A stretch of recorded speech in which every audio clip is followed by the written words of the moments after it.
Good evening, everybody. Christopher Ruocchio here, author of the Sun Eater Science Fantasy Series and 8-year veteran of the publishing industry. And today I am joined by some special guests because today this is back in print. Actually, this isn't. This is the hardcover. I didn't get my trade paperbacks, but Empire of Silence is back in print, and I thought that we would celebrate not by talking about how great or terrible my book is, because that would be a very dictatorial thing to do, but instead just talk about space opera in general and what makes space opera great and what makes great space opera. But before we get into it, I would like to have my guests introduce themselves and tell everybody a bit about who you are in case they don't know you. Who's going first? You spoke first, Casey. It's on you, man. Okay, I guess I'll go first. I am King Crusoe. People call me Casey around, on Discord, and everybody who knows me calls me that. You can find me on YouTube. Just at King Crusoe. I do a lot of reviews. I've reviewed everything that Ruocchio has published up to this point. So including Tales Volume 3, which just came out. And I will be reviewing some very shortly forthcoming stuff as well. So if you want to check out fun book reviews that mostly aren't sci-fi, ironically, that's where I'm found. Well, if you're looking for sci-fi reviews, I'll pick you up in that regard. First of all, thank you, Christopher, for inviting me. I'm a big fan of the Sun Eater series, as you can tell by this shelf, entirely dedicated to the Sun Eater series. And if you look at the rest of the shelf, it's all sci-fi. Except for the occasional somewhat fantasy book that I got tricked into reading under the guise that it was actually sci-fi. But my channel, Words in Time, we talk about sci-fi books and, space opera, one of my favorite subgenres. I'm looking forward to talking more about it today with you guys. Nope, we just lost Steven. He just dropped off real quick. He didn't like that crack at fantasy I made, and he's like, he just dipped. He's out. Yeah, we'll figure out what's going on. I will. I'll make sure I got Facebook open on the other side to figure out what's going on there. I don't do too many streams with guests, so this was, this was bound to happen to somebody at some point. Let's see. He just said he has to reconnect. His audio just went crazy.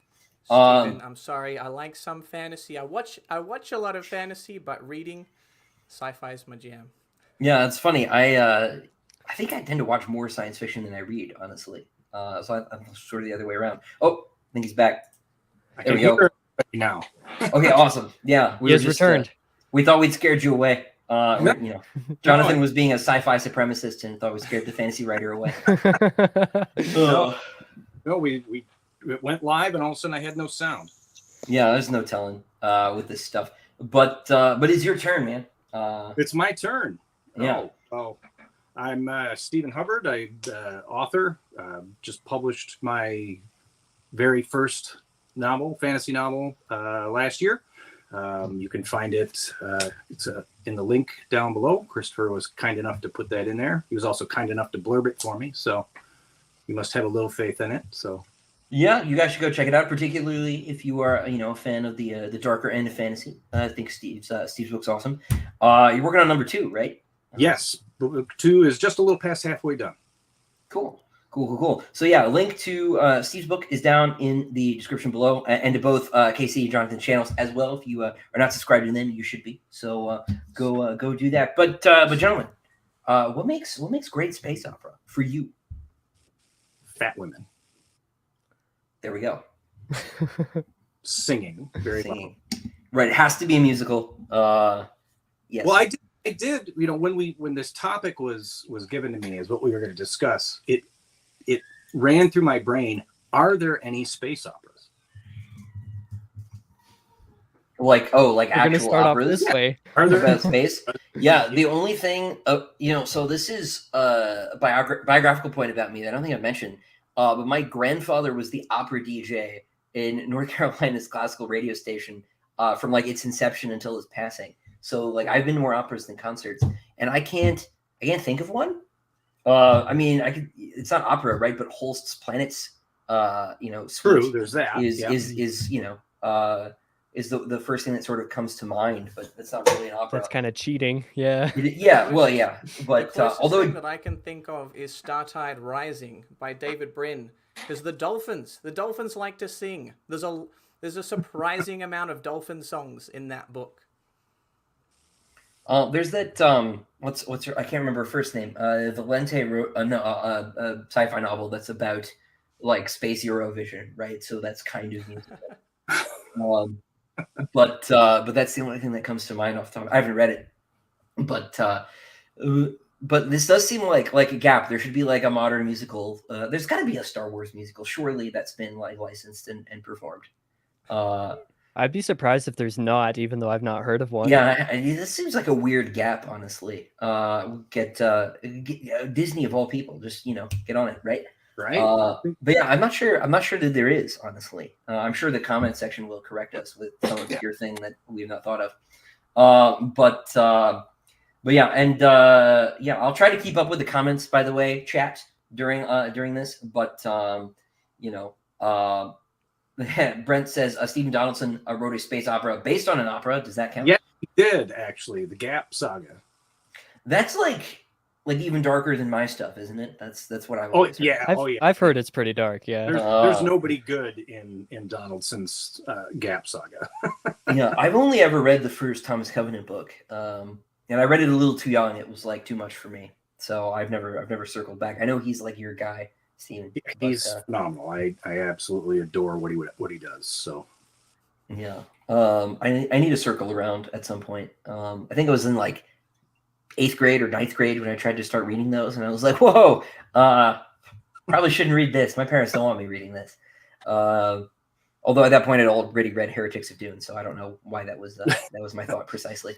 Yeah, but oh look, there is a Star Wars musical. There we go. Oh, nice. I gotta check this out, even though I don't watch anything anymore.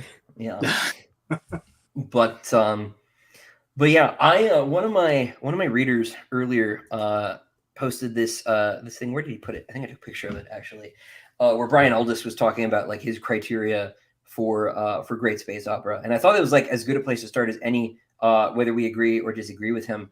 Aldiss writes, "The world must be in peril. There must be a quest, and a man and a woman to meet the mighty hour." I think it's a poem, actually. "That man or woman must confront aliens and exotic creatures. Space must float past the ports like wine from a pitcher. Blood must rain down the palace steps, and ships launch out into the lowering dark. There must be a woman or man fairer than the skies, and a villain darker than a black hole, and all must come right in the end." Father Gabriel, my friend, took issue with that last bit. He said that was just Americanisms, right? It doesn't have to end well. So we maybe set that aside, but yeah, I'm like broadly sympathetic to that. Like I think it needs that sort of high tone. Maybe that's not been a staple of the more modern stuff, but I think it needs to have that sense of romance with like a capital R to it personally, to separate it from, I don't know, the harder end of science fiction, I guess. There has to be something slightly attractive, so to speak, about, I guess, kind of the universe that it's taking place in for it to kind of be space opera. I say as someone who hasn't read much of it, but there's always that kind of, you have an attraction to it. You would kind of be there if you could. Oh, geez. I try to place myself within the worlds of the space operas that I've read and enjoyed. I don't know if I want to live in any of them. It's like, yeah, I'd like to play a video game set in that universe, but I don't want to live in any of those. Well, that's I like close the enough. idea of the adventure. I'm not signing up for the adventure myself. Yeah, I am too much the Hobbit, I think, to enlist. But I'm sure some wizard would find a way to get me to go. But yeah, I kind of with you, Jonathan. I don't know that I'd want to live in any of them.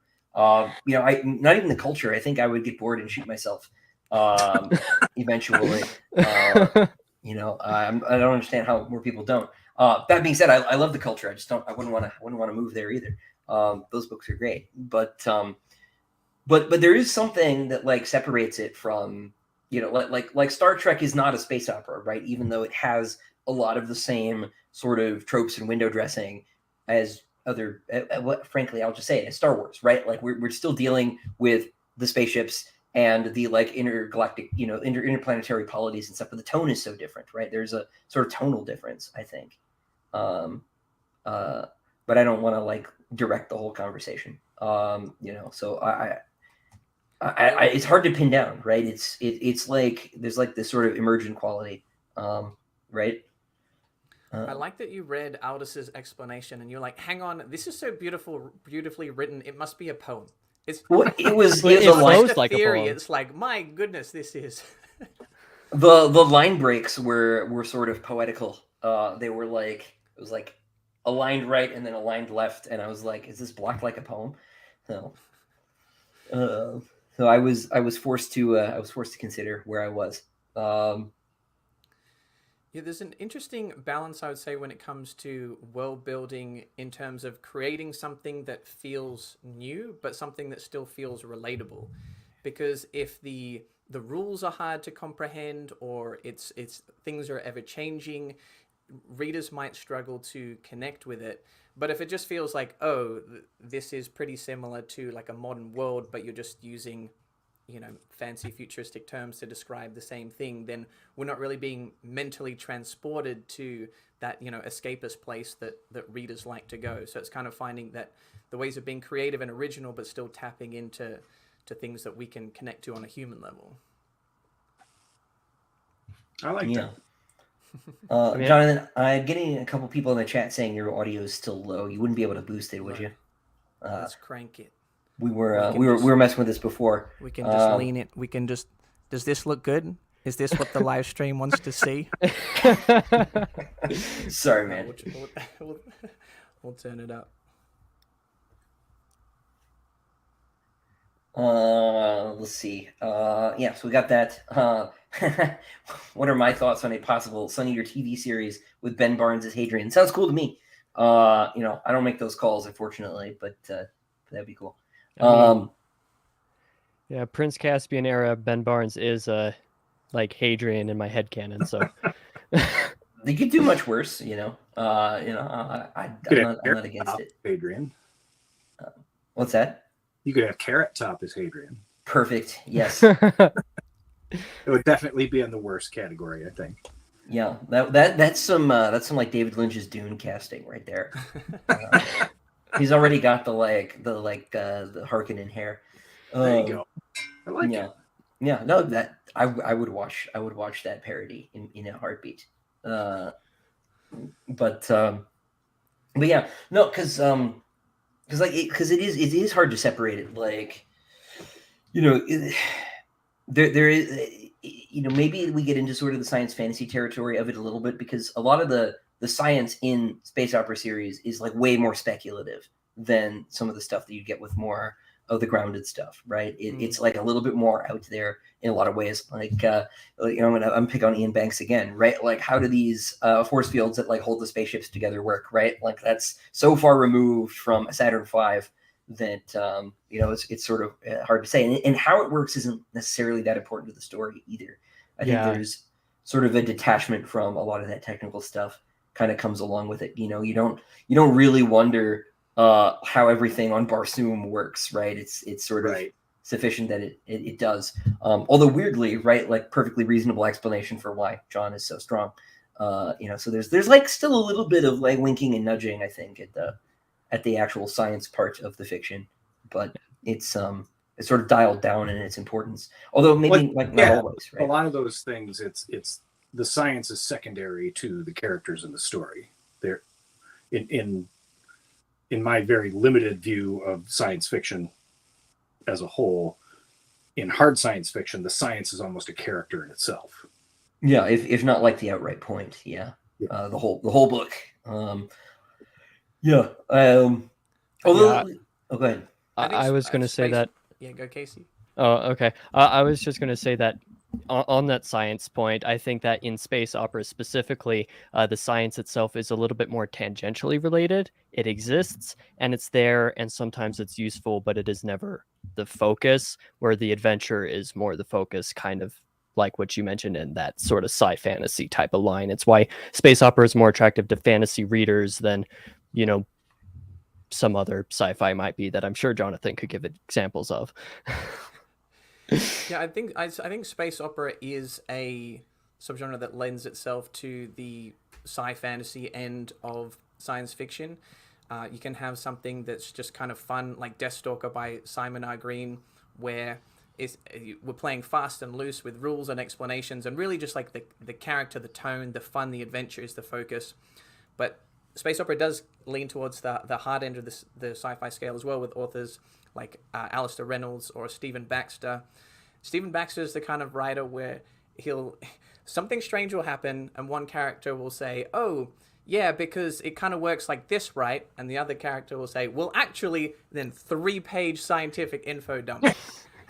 And that's not going to work for everyone, but if like you're invested in the story and the explanations are somewhat interesting or digestible, people are going to like that brand of hard sci-fi, which personally I do. So I like kind of both ends of the space opera spectrum. No, I'm with you too. I don't know if most days of the week people would categorize like Alistair Reynolds as a space opera writer, but it's really he's so baroque that it's hard like, not to, right? Emphasis opera, but he is at the same time like hyper technical, right? In a way that like I just can't do, right? I'm constantly in awe, of the technology in Revelation space, right? Even though it's only a few hundred years from now, right? It feels in a lot of ways more advanced than, I don't know, Star Wars does or Dune even, right? Because just he is able to come up with these like really wild and crazy ideas for how to abuse physics, basically. But I listening to you guys talk just now, I wonder too if maybe like a greater emphasis on character over some. I'm going to pick on Asimov, right? Over something like Asimov might be part of it as well, right? The stories are still about people, and I think maybe that might be why it appeals to fantasy readers more. I think the impression is that science fiction is more a literature of ideas than fantasy is, and I wonder if space opera doesn't just have that alignment, in favor of character over other things, over ideas. If maybe that's not a factor too. That was certainly. Oh, go ahead. I on that point, I relate it to the little bit of experience that I have with space opera, which is mostly with Sun Eater and with Star Wars, watching Star Wars growing up. And all of those are about a character's journey. Sun Eater is obviously Hadrian and his journey going through the entire series. But then Star Wars, especially the original trilogy, is the hero's journey, particularly within Luke. A lot of it is about the characters and the science-y elements, the explorative elements, the space elements are kind of just there to prop up the character's journey. It seems like a little bit more than, say, a hard sci-fi would be. Yeah, like they present all of that stuff, like particularly in that original trilogy, like the hyperdrives and all of the faster than light travel and all of that. They don't explain any of it. It just it's all glossed over. It's very simple, and it just gets you from point A to point B to continue the story, and continue with the mythology that they're expressing, which is one reason. I mean, for me, a lot of the times, I know Star Wars qualifies as space opera, but my categorical brain, because you always break things down, to me, it is strictly science fantasy. I mean, you got dudes with swords, you've got knights, you've got space wizards. I mean, it's a fantasy in space. It's, right. But definitely it does, by all the metrics, it does have that space opera defining categories. So yeah, when I think about space opera and characters, so I have a bit of a theory that basically all space opera should attempt to succeed when it comes to the world building. If you're going to be taking us to these other worlds, we want them to be interesting. You have to create other worlds to bother taking us to them. Then when it comes to other elements you can focus on, you have plot, characters, and concepts. And I think a space opera needs 2 out of these 3. I mean, if it hits all 3, that's great. But I think if you have, say, a series like The Expanse, I think it hits on the plot and I think it hits on the characters and doesn't focus as much as on the concepts. But that's okay. People still love that series because of its focus. Whereas Revelation Space, I think it hits on the plot and it hits on the concepts, and the characters are a little bit secondary. But that's okay because it hits on the things that it's trying to focus on. So if you can do all 3, that's great. But I'm looking for at least 2 of those 3 when I pick up a new space opera series. Yeah, no, that makes sense. That makes sense to me too. Now, here's a question from the audience. Epiphany asks, nice pun. Should space opera be long or short? Any strong feelings about that? Well, to me, I mean, if you think of operas, they're very long, and they're feel like forever. Bombastic. Ouch! You guys are hurting me. And I'm not saying that's a bad thing. I mean, I'm the guy that likes, a a fantasy series to be as long as it possibly can, because I want to keep exploring that world. I don't want to be done in 3 books. So, the length of that, for me, in my preference, I would have to say that it would need to be larger. It would need to be epic in its scope, and I don't know that you can do that. There's always that outlier that can do it, but I think that on the whole, you're looking at stuff that needs to be large. I don't think you can do it in 1 book or 2. I think you need a big scope. You need the space. There are a few people in the trend are saying that like size matters not. Size doesn't matter, right? But I don't know that that's true, right? Because there are some genres that like have sort of the general size sort of baked in, right? You wouldn't want a like 80,000 word epic fantasy, right? But you probably wouldn't want a 200,000 word sword and sorcery novella either. I see you in there, Liam. All right, I see you in the chat. Liam's gonna be on next week, by the way. But he also called me out and said that he wouldn't consider Barsoom space opera, which is true. It is a Sword Planet story, but like this is what's so like this is why this is the quintessential like nerd argument, right? Is that the borders are very fuzzy and very poorly defined, and we can't actually go to war to like shore up the camps at all. So we just have to throw spears about where these boundaries are, right? So it's like very hard to determine where these things sort of like cross into one another. I almost like don't know if any of these are genres at all. I think it's like eventually you just have to pick a sales label, and we're gonna call it this. But then like everyone tells me I'm wrong when I say this, but it's because they're consumers. They have to have the label. But on the point of length, I would say, generally speaking, I would say a little bit longer is better for space opera, because I think in a lot of cases, the point of space opera is a sprawling universe with many worlds.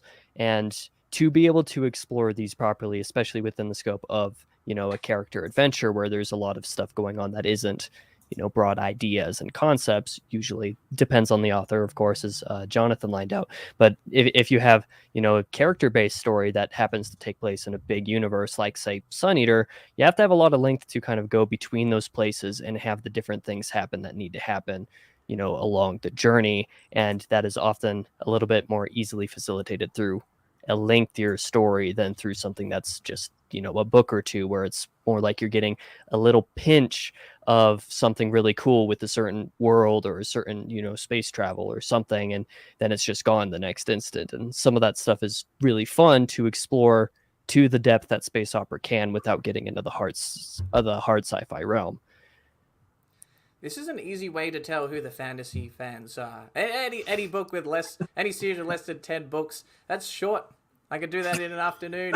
It's like, I'm used to Clark. 200 pages. Tell your story in 200 pages or less. That's what I say. I'm being semi-serious. I would say, as far as sci-fi sub-genres go, space opera does lend itself to being longer than some others. So, as something that may be less ideas-driven, unless you got a lot of great ideas to share, there's not really a reason to have like 10 books following the same storyline and characters. But if you're exploring more of the world, more of the characters, that you can explore more of the world, and you can develop a more satisfying storyline over time. So it's kind of a matter of like, how long is a piece of string? Like, how long is the story that you have to tell? And I like to keep it neat and tidy. I think it can be done in 1 book. Children of Time by Adrian Tchaikovsky, House of Suns, Alistair Reynolds. Those are great standalone space opera books. But a lot of my favorite series that are a bit longer than that do tend to be space opera. That's an interesting point, right? Is that whether or not the story is ideas driven or character driven might lend to a story's having a different sort of half-life to it, right? Because if it is idea driven, like maybe you actually can't do 12 books on that idea, right? Maybe you can, maybe, but like you do a different book on a different idea in each part of the series, which some people do, but yeah, but that's an interesting way to think about it that I hadn't considered. That makes a lot of sense. because the space operas that I'm thinking of that are like 20 books, right? Like Honor Harrington or Bujold Zworkowskin books. Those are like character first. Not that the science isn't exhaustive, particularly in David Weber's case. But they are about character ultimately, right? Liam was saying something too, that he's talking about Doc Smith, says that he'll bend the rules of science as much as he can, but he won't break them. In space opera, which I think is maybe an interesting sort of boundary condition as well, right? Once we get to the part where we're sort of making up quantum stuff and it's magic, then maybe we've left space opera behind. I wouldn't possibly know anything about that. But I do think that's part of what makes space opera attractive to a broader audience, not just the way it kind of skirts the science fantasy sort of line a little bit, but also the fact that even when it does start to get technical, it's still digestible in realms of science that somebody could still understand even if they know nothing about it, versus a lot of the more specifically ideas based stuff, which can sometimes get to realms of science that any normal person has no clue about. Yeah, I think this is part of it, right? Is I think science fiction just has the unfortunate reputation of being hard, and I think a lot of people are just scared to try some of it because they're like, I don't have a PhD in astrophysics. I couldn't possibly enjoy this book, and it's like you'll be fine actually, but that's when you need Jonathan to review them for you, because he's very good at making even complex stuff sound very interesting. The amount of books that I've been like, now I want to read that. Why did you do this to me? I don't have a PhD in physics. You just gotta absorb. You just gotta let it wash over you. You pick up the key concepts. Maybe you do a quick 2-minute Google just to kind of pick up some of the buzzwords. It's even like hard sci-fi writers like Robert L. Forward or Greg Egan, which are like actual physicists and mathematicians that write super hard sci-fi. It's not going to be to everyone's taste, but I think the idea that you have to understand everything, you have to have a certain level of knowledge of science is not true. It's fiction. It's fun. So it's up to you how much you want to be able to process and dig through every little detail, or just kind of pick up enough through context to enjoy the story, which I think 90% of readers will do. Yeah, I like to joke, just cross out the word science and write magic system, and the fantasy readers will be fine, right? Yeah. It's like you've read through the appendix, you know how much tin you need to eat to channel fireball, right? You will be fine. You can figure out the star drive. It'll be okay. Well, and then one of the beautiful things that science fiction tends to have going for it now, even if it's more on the hard side of things, is that you're now living in a time period where if you're questioning something or don't understand something and want to understand it better, you can look it up in your phone in 5 seconds and get some additional information. Whereas, 30 years ago, you would have had to go to the library and get an encyclopedia and try to figure out what you were looking for. You have everything right in the palm of your hand now. So it makes it even more accessible for someone if they're struggling to understand a concept. And it's also easier to find the explanations because they're real. Yeah. You can find actual academic papers as opposed to some fan wiki explaining the magic system. It's like there are real answers to these questions, guys. Well, you're saying that the magic isn't real? Whoa! It's real in my heart, Stephen. Okay. All right. Those fossils were not actually hobbits, right? Those were so disappointing. I'm so sad now. Something that I wanted to ask you guys is your thoughts on travel within space opera, because to me it's something that can often make or break high stakes in terms of my opinion on a series, can kill a series if they don't get travel right. And I don't mean in terms of technically right, scientifically right. As long as there's an explanation in the book, I'm fine. But in terms of making travel enjoyable for the reader, because we have to traverse just unimaginable lengths of space and time. And so the way that we do that is either you can come up with a faster than light form of travel, hopefully a unique way, or we're going to actually be experiencing that time, and that time has to be interesting, because a lot of space opera you spend a lot of time on ships, and man, the interior of just a gray metal ship, that can be a boring place to spend in a book as a reader. So I was wondering if you guys had any favorite examples of methods of travel, of transportation within space opera. Well, my answer is going to be a little bit more broad and generalized because, again, I haven't read a whole lot of space opera specifically, but I think when it comes to large spaces of time like this, like travel where, the scenery or, whatever similar circumstances are somewhat drab or boring or maybe aren't the most exciting or don't facilitate for a lot of creativity in the storytelling, internal monologuing in philosophical ways, I tend to appreciate when they're done in interesting ways. This is something that I really like about Sun Eater specifically, is because Hadrian waxes philosophical oftentimes in these little like bits in between, big moments, and especially in later in the series where there are some very long periods of travel where he's just doing nothing. He's not going to fill however many years of space travel. He just fills it with a little bit of philosophical meandering after the fact. And I always found that was effective, but it might be different for some other people. Yeah, that's a good point. I think if so, sometimes the travel can be intentionally slow. I think if you have some action, there's some major consequences. This kind of downtime on a cold and lonely ship can actually like heighten those emotions. We have time to explore and process those emotions. So I don't think time on spaceships is bad. I like spaceships. I guess I just like spaceships to have character. Like if we are going to spend a lot of time on spaceships, I want a lot of thought and care to be put into the design of a spaceship. For example, Ring by Stephen Baxter. There is a spaceship which is split into two halves. On one half, it's kind of like a rainforest. So there's like trees and an ecosystem, and on the other half, it's very like tech forward, what you would think of as a spaceship, and a divide ends up forming between the people that are living in one area versus the other. So we're creating unique relationships and conflicts and tension and drama through the creation of the ship itself. So something like that is more interesting to me to spend a lot of pages in than your generic spaceship. Yeah, I mean, if we're talking about favorite spaceships, right? I think my favorite spaceships ever are the Nostalgia for Infinity in Revelation Space, because it's just so spooky and unwell. Like it's just it's a haunted house, right?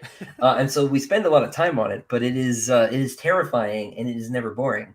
But it also, he's thought about a lot of the technical stuff, right? So we're dealing with not just the fact that we've got time dilation by special relativity going on, which a lot of space opera writers, aren't gonna mess with Einstein, right? We're gonna run away. I, for example, people think that the reason that it takes so long to travel between planets in Sun Eater is because of special relativity. It's not. Warp drive does not engage special relativity. Space is just really big. This is something that science fiction writers get wrong all the time. In Star Wars, you get Alderaan in 10 minutes, right? What's the point of being in space, right? If you can just teleport wherever you're going, you don't need to go to space. Space should be a character, I think, personally. And there are like ways to balance that, right? Like space travel is instantaneous in Dune, right? Except when you can't do it, in which case it's impossible, right? So like space is still a character. But for this reason, I like generation arcs too, like just in general. It doesn't matter what story is. I think my favorite one is in Book of the Long Sun, just because it takes you several chapters to understand that you're on a spaceship, which good move, Gene, nice. Very cool. But because it's just a medieval city, only there's those are those aren't catacombs. Those are those are spaceship tunnels underneath. We're in a tube. Great. But yeah, no. But I know what you mean, right? Like you can get it wrong. This is something I was really worried about with Sun Eater, because travel is so slow. It's like it is very difficult to pull off the leg. like Star Wars style, like Han Solo swoops in at the last minute and saves everybody because he could just get to Alderaan in 10 seconds, right?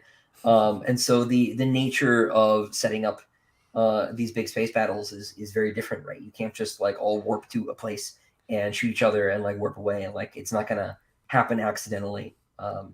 That's very funny, like conceptually, like imagine like a fight breaks out in a street and I happen to turn around like just as my friend's about to get punched and I tackle, the aggressor to the ground, and you're like, wow, that's good timing.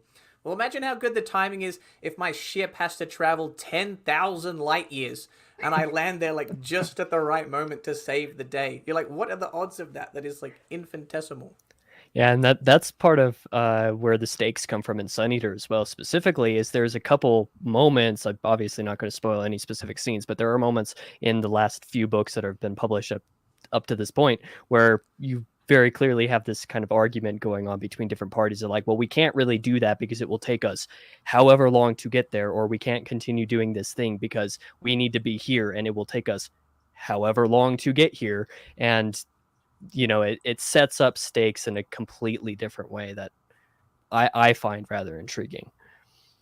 Yeah, that's kind of so you have to have like, consideration there. Us as readers are kind of accustomed to like someone saving the day, and then you're just left with that thought of there's no one coming.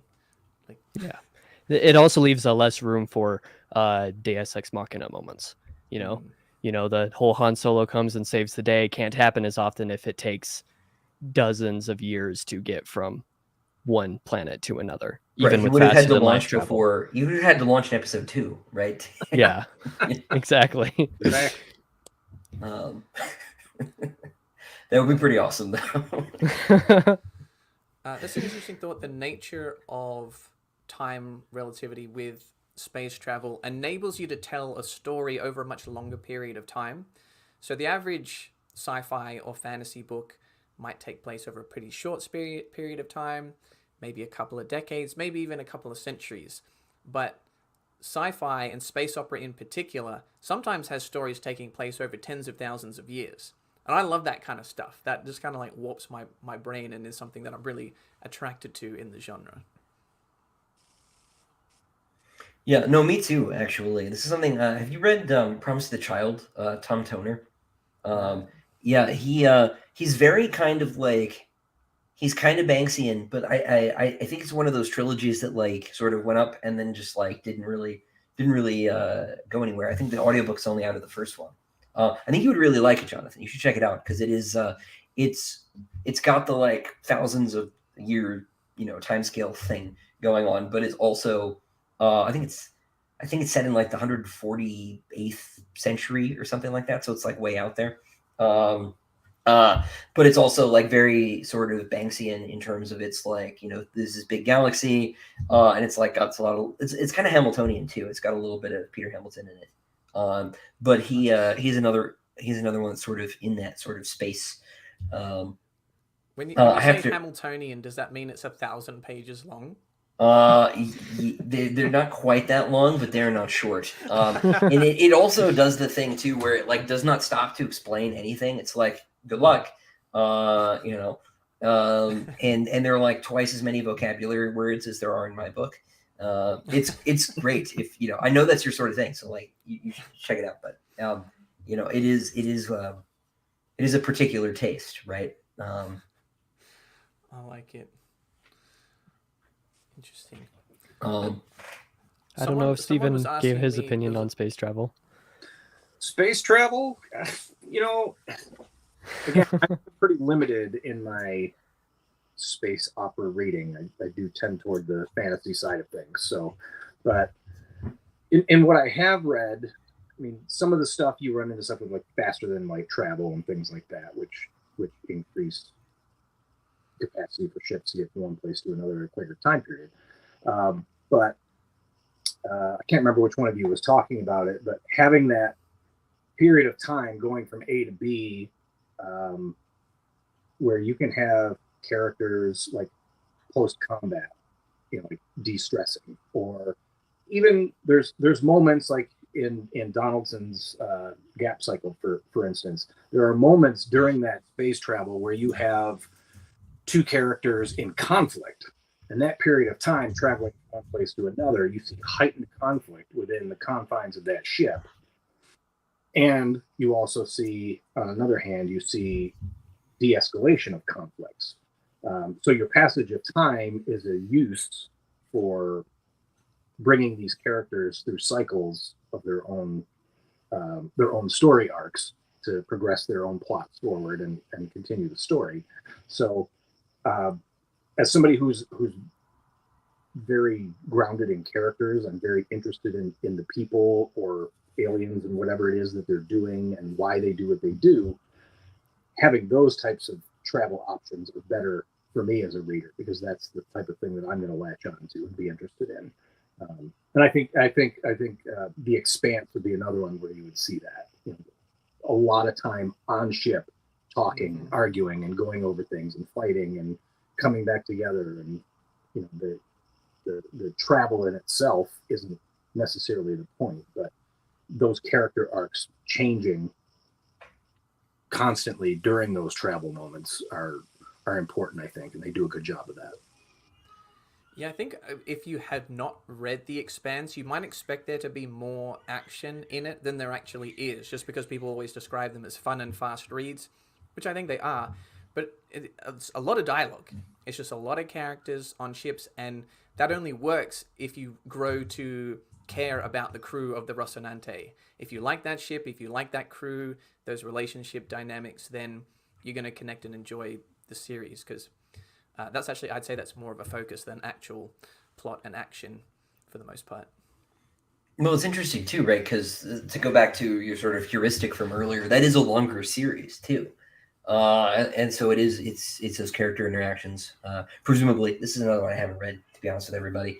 That sort of keep things going. Because I was just thinking about other sort of space travel methods, right? And you got your wormhole networks, right? Those are always fun. Whether that's something that's sort of Stargatey, or if it's like Bujold has wormholes, right? But they are naturally occurring phenomena that people have sort of taken advantage of, so the space travel is pretty quick, and it's not really, logistics doesn't really figure in the story, except so much, in so much as like, one system might have 3 wormhole nexuses, and the next one might only have 1, and it's a cul-de-sac, so you have to go back. I think Anne Lecky's books work this way too. It's been a while since I read those, but yeah. So you've got different options in those stories. Space isn't so much. It doesn't need to be so much a character at all, right? You can kind of just go planet to planet to planet to planet. I mean, that relates to a point that I saw in the chat a little bit earlier as well, where someone was asking about faster than light travel, yay or nay. And I think that kind of depends on the series and how it's done as well. Because say Sun Eater, for example, uses warp drives, and it kind of does it does a system that completely negates light travel entirely to some degree, versus say other things where they actually do have to bring up the point that we talked about earlier of Einstein's relativity, of how fast can you travel before things start actually just kind of getting weird with the travel. I think it depends on what system you're using and how you implement it, and how effective it is at doing what it's meant to do without messing other stuff up.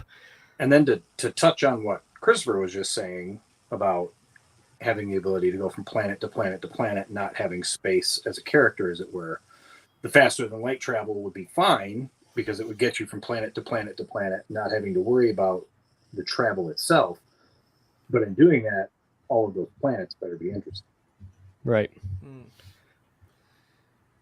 Yeah, I'm not against faster than light travel. I know some people don't like it in their books. I don't mind as long as there is some kind of explanation and there's the time taken to explore how that's actually implemented and how that would change society. Because if there's just the assumption, we can just hop around wherever, and it's just kind of like the same as, driving to different suburbs in a city, then narratively that's not very rewarding. But if there's a specific way to travel, and it's like, this is how it affects culture or governments or other types of technology that stem from that, that then gives us something more interesting to dive into. So something like the Farcaster portals in Hyperion, I found that an interesting way to get around, and then kind of diving into the deeper layers of those Farcaster portals end up being like a really rewarding aspect of the Hyperion reading experience. Yeah. Because they're like super integral to the plot. At first you're like, oh, this is just an excuse to make Martin's house ridiculous, right? And then actually no, that's the main plot actually. Yeah. It is a real funny way of sneaking up on you. Oh man, they're also the only good part of the Endymion books. The like River Journey is great, but then like everything else about those two Endymion books, no, thank you, get out of here. I kind of liked him, especially Endymion. The Rise of Endymion, maybe I'd enjoy more on a reread knowing what to expect, because I found it quite slow. But in Endymion, it's just a fun world-hopping adventure. Okay, you're right. I think mostly I just don't like the ending. We see all these different worlds. It's like, it's not. I don't think it hits on a literary level the same way as Hyperion, but just for fun. Like that book's got one of the best fight scenes of all time. Okay, you're right. It's just the fourth book. It's been a minute, but the ending is not my favorite thing. But yeah, no man, you're right. The River Journey is great. But you don't even have to go to space to do that space traveling, right? You just sort of go through the stargates. I mean, Farcasters. Has anybody read the Riverworld series by Philip Jose Farmer? I have not. I've only read the first book, but just you talking about the river journey made me think of it. It's not space opera though, so I guess I shouldn't divert us too much. But if you like old-timey sci-fi and rivers, I guess check out Riverworld. Spoiler alert: there's a river in it. All right, let's move on. That's going on the front cover of the next edition. If you like old-timey science fiction, then rivers, I guess. Yeah. 10 billion copies sold. To Words in Time. Oh my gosh. Well, then I have a little question that I kind of want to poke around for you guys to answer as well, kind of on that topic where, Christopher, you were saying how you didn't really like the ending of, the Hyperion Cantos, so to speak, quite as much. But then it kind of reminded me of how we sort of started the stream talking about space opera and how all must come right in the end, or however it was worded. How do you guys feel specifically about space opera and that specific point that was made about maybe how should space opera end? Because regardless of, whether it's lighter or darker, or, in terms of the tone or atmosphere going forward, what about the ending? Because I think Sun Eater's going to have a little bit more of a different tone on the ending specifically than, say, maybe some other space opera might. So I kind of want to poke all of your guys' brains for that. Well, for me, that's easy. The story ends the way it's supposed to end. It doesn't matter whether that ending is a happy one that everybody wants or the depressing one that infuriates you. The story dictates its ending. And that sounds like the perspective of a guy that writes depressing endings. Well, his book is a pile of skulls in the cover, all right? Not to get too spoilery, but it's literally the cover. I actually completely agree with your point. Just the way you delivered it was kind of made me think you enjoy dark books, Stephen. Well, I enjoy happy books too, but okay. I gotta say, I do like things dark. I like horror movies. I'm like when it comes to science fiction, like I like sci-fi horror stuff. To me, that stuff appeals. Like when you guys are talking about ships that are cool and stuff like that, I'm thinking Event Horizon. It's like, not that I'd want to be on that ship because that's a nightmare, but right. Yeah. Well, I also picked a haunted house, so I'm right there with you. I didn't intend to be a science fiction horror writer. That just sort of accidentally happened. It was not my original plan when I started writing this stuff. But I back to the oldest poem thing, right? Is it a poem? Question mark. I think that was definitely true of the earlier stuff. I think there was a more sort of heroic element to early space opera, because I think it did sort of grow out of and kind of parallel the sort of planetary romance tradition, right, that Liam was talking about in the comments there, right? He's right. John Carter is not, a space opera, but it's like pretty close, to some of the early stuff in a lot of ways. Yeah, I think we sort of moved away from that. I think that people in 2023 are so allergic to happy endings, that if they wrong. got one, they often there's you often like, have people saying they feel forced happy endings because it's like, oh, it's too optimistic, it's not realistic anymore, but right. Reality must be terrible, which it frequently is, but it isn't only that, right? Right. As you have told me, is, if anything goes well, it must be fake. Well, like on the fantasy side of things, not to detract from the space opera side, but I can kind of see the Aldous idea of the larger than life hero being victorious over the dark enemy. For whether you like him or not, Terry Goodkind, when he wrote his books, he was very much of the mind, the heroes are the heroes and the heroes win. And there was no bones about that. So whether or not you like how his stories came out, that's how he presented them. That's how he wrote them. He wanted his heroes to be larger than life. He thought that the world needed good, and I'm going to give you good, and they are going to win. I think you can say that about storytelling throughout most of history, actually, sort of along those lines as well. As a lot of history is kind of has those happy endings, but the hero that remains triumphant because those heroes are meant to be role models. And often stories were told to kids growing up and finding role models in something that wasn't, their lame parents, because we know how teenagers are. But so I think that's a good point as well, is that what Christopher was saying. I think it is a good point. But we have kind of moved away from it a little bit, I suppose, in terms of the strictly happy endings. That's why I accepted Empire of Silence's ending. I was like, this is probably the happiest ending of the series based off of what people have said, so I will take it. Well, time runs down, right? But speaking of time running down, actually, my wife has just messaged me and said, you should do the giveaway now.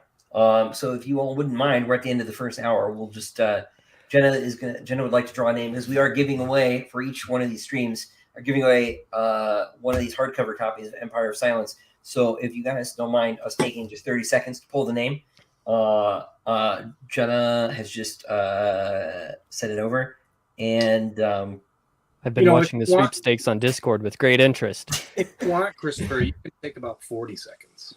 What's that? My headphone just fell out. About 40 seconds if you want. 40 seconds? That's perfect. We'll give you a little extra time. I can't believe. Okay, Zin, I saw you in the chat. Bro, you won, actually.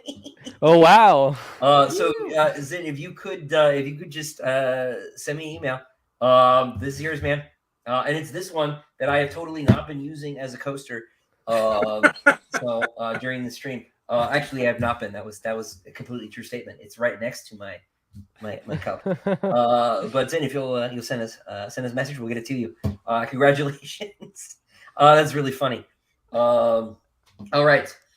Cool. Awesome. Yeah, Stephen, I reckon that was less than 40 seconds. Yeah. Well, yeah. Use the rest of it. You got it. Oh, You can use the next 5 minutes. I don't care. Yeah, sorry about that. Jenna was Ruocchio, just all you've like, got we 12 should do it seconds now. to go rogue. You got 10 seconds to go off topic. I like pie. Are you a fan of pie? That depends on the pie. I'm a cake when it guy. comes to cake or pie, do you prefer cake or do you prefer pie? I think I prefer cake. Team cake. Let's go, Jonathan. We agree Man, on something. Unlike in real life, I'll be nonpartisan on this one. Like, both cake and pie can stay. That's a two-party system I can get behind. Touche. Well, it's not that I have a problem with cake. Cake is good, but if there's two options, I'm going with pie. Yeah. There's nothing wrong with good pie, man. I'm here I'll for take that. a really good pie over cake, but generally I'll take cakes over pies, if that makes That's how I sense. feel about fantasy and sci-fi. Fantasy is pie, sci-fi is cake.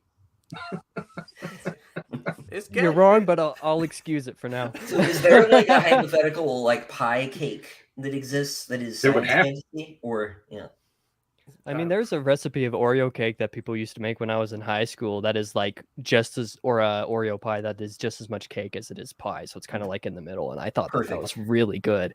It's like my favorite pie because it's pretty much cake. You like cake in a pie shell?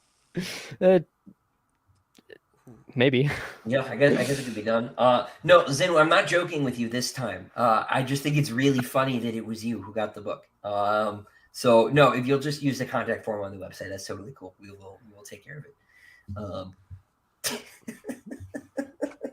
Got a good channel comment in the chat with Fiona saying she likes apple pie with vanilla ice cream. That's a cheat code, all right?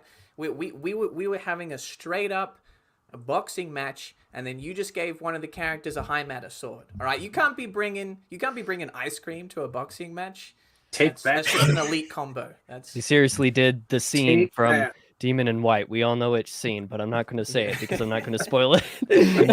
Apple pie with ice cream is like the Lord of the Rings of this extended metaphor, right? It's Yes. the best of all possible options. I agree.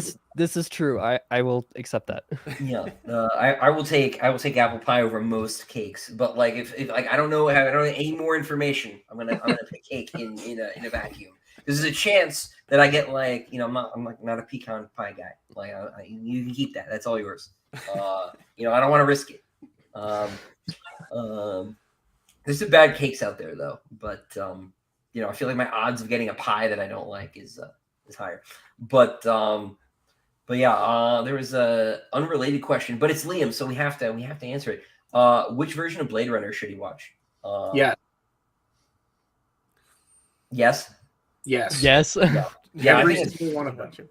it's about right. This is more like a next week question, Liam. Oh, you're doing homework for next week. You should totally at least watch the final cut and watch the original. That way you get both extremes, I guess. But you should watch all three of them if you have time. Eventually. Liam, if you're looking for spicy Blade Runner takes, Blade Runner 2049 better than Blade Runner. I know a lot of people who think that. I So don't I'll know back you if up on that, even though I haven't watched it yet. I don't know that I agree with that, but it's definitely right there. Hey, It is really They're holding good. hands. They're that close. It's a tough call. I think 2049 is better plotted. I think it is. I think it's got more going on like a plot level, but I don't know that you can replicate the sort of like cinema changing event that the first one was, right? Like it's that movie holds together. The first movie holds together like on tone and on effects and setting and all of this stuff that like doesn't impress modern people, right? Well, beyond that, even watch the documentary about the making of Blade Runner. That documentary is incredible. Yeah. I don't think I've seen that one. I've seen a lot of the like behind the scenes stuff, but I don't think I've seen the documentary outright. Yeah, it is. It's available. You can get it. I think it's called Dark Days. It's a full length feature film of its own, and it's fantastic. You want to get into the behind the scenes of the writing and how everything got done and the way they did everything. It's amazing to go through that. No, awesome. I will do that then. I wanted to watch the like anime they were doing, but I sort of like I lost track of it because I think it's the Cowboy Bebop guy was attached to it in some capacity. Which man, like that's a match made in heaven. I feel like Blade Runner 2049 was made for me. Like someone came to me. Imagine being Jonathan in 2014 there or thereabouts. It's like, Jonathan, who's your favorite actor? Ryan Gosling. Who's your favorite director? Denis Villeneuve. Who's your favorite music composer? Hans Zimmer. Who's your favorite cinematographer? Roger Deakins. What's your favorite genre? Sci-fi. Did you enjoy Blade Runner? Yes. Well, boy, do I have some good news for you. All of It those just- things combined into one glorious pie. Hit. There you go. No. Oh, that was such a good analogy until you said pie instead of cake. I did that on purpose. I'm kind of with you though. Like it is your, I thought I think it's right there, like Steven said, but I think I put two slightly ahead. I know that is super controversial. Just apparently not with this crowd. But there's some quarters of the internet where they'll just like decide that you have no brain cells forever if you have said this out loud. I don't understand. I think they're both not let them excellent see the movies. stream. I also think like I really like how it didn't answer the big question that is sort of created between the three cuts of the original movie about whether Deckard is not or is a replicant.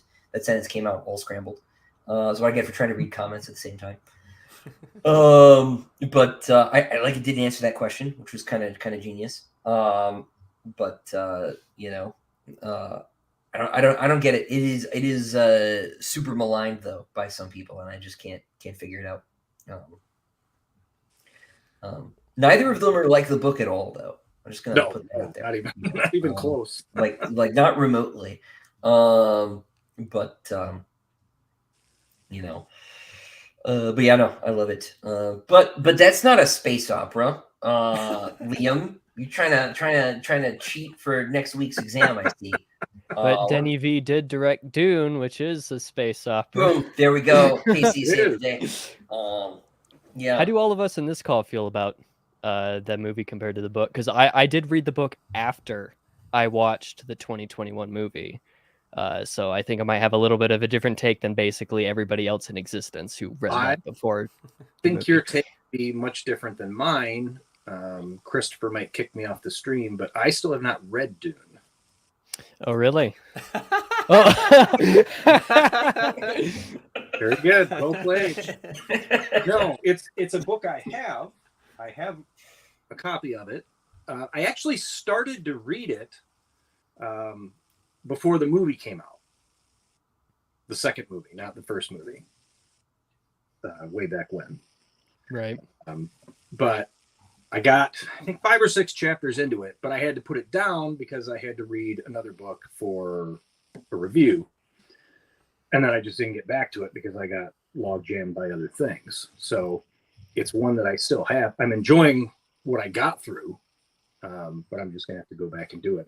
It's one of those, I'm ashamed to admit I haven't read yet books.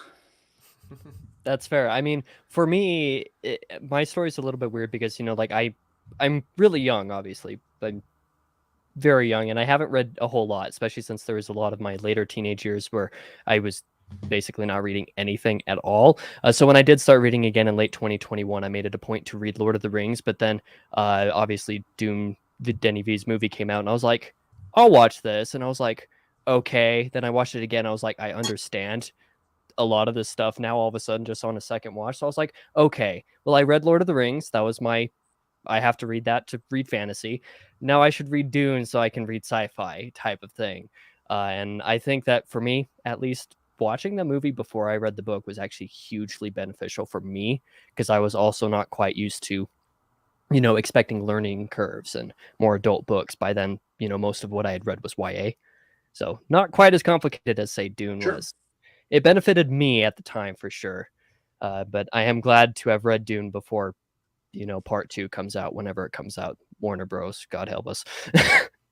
March, apparently. March. We're so close. I hope so. Close. I want to watch it.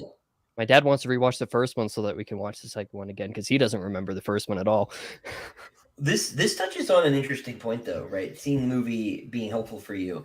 I wonder if part of the reason that science fiction has this sort of sense of being harder than fantasy in a lot of ways is that we have examples either from fantasy in general or from history for a lot of stuff that's in fantasy. We know what a castle is, for example, right? But imagining your space doom base, right, is a much taller order than a writer saying, imagine a castle. Right. Like, good, got it. Are we talking like Ludwig of Bavaria or like Rock, right? And like, oh no, it's like totally fairy tale, Bavarian castle, go that way, right? Like, cool, got it, right? You know, and the same with like aliens, you have to work really hard to you know, describe, you know, the crazy squid monster that you've come up with, but you could just say dwarf, right? And everybody's like, got it. I've seen that movie. I wonder if like, you know, because like space, you know, we can't all go to the same planet as the same alien, right? You know, we can't have like an elf for science fiction, although I guess they're green people. Like maybe that's as close as we get, right? You know, you need to actually be more specific because you don't have the sort of general vocabulary of the Middle Ages to fall back on, right? Or, you know, whatever other historical period, right? You know, maybe you're doing a, you know, classical India or something, whatever. You know, science fiction doesn't have that. So I wonder if a lot of science fiction's reputation for difficulty just comes from, someone earlier said too, they have trouble picturing spaceships, right? Yeah. I think this is Completely a understandable. really common problem. I mean, I have a hard time picturing the ships in Sun Eater, for example. Like, you always explain like the scale of them, but I never comprehend the full scale of them until like it actually matters. You know, like when a ship is too far low in orbit, it just completely destroys the thing, for example. So I'm like, yeah, I get it. I get it. Even as somebody who's a very visual reader.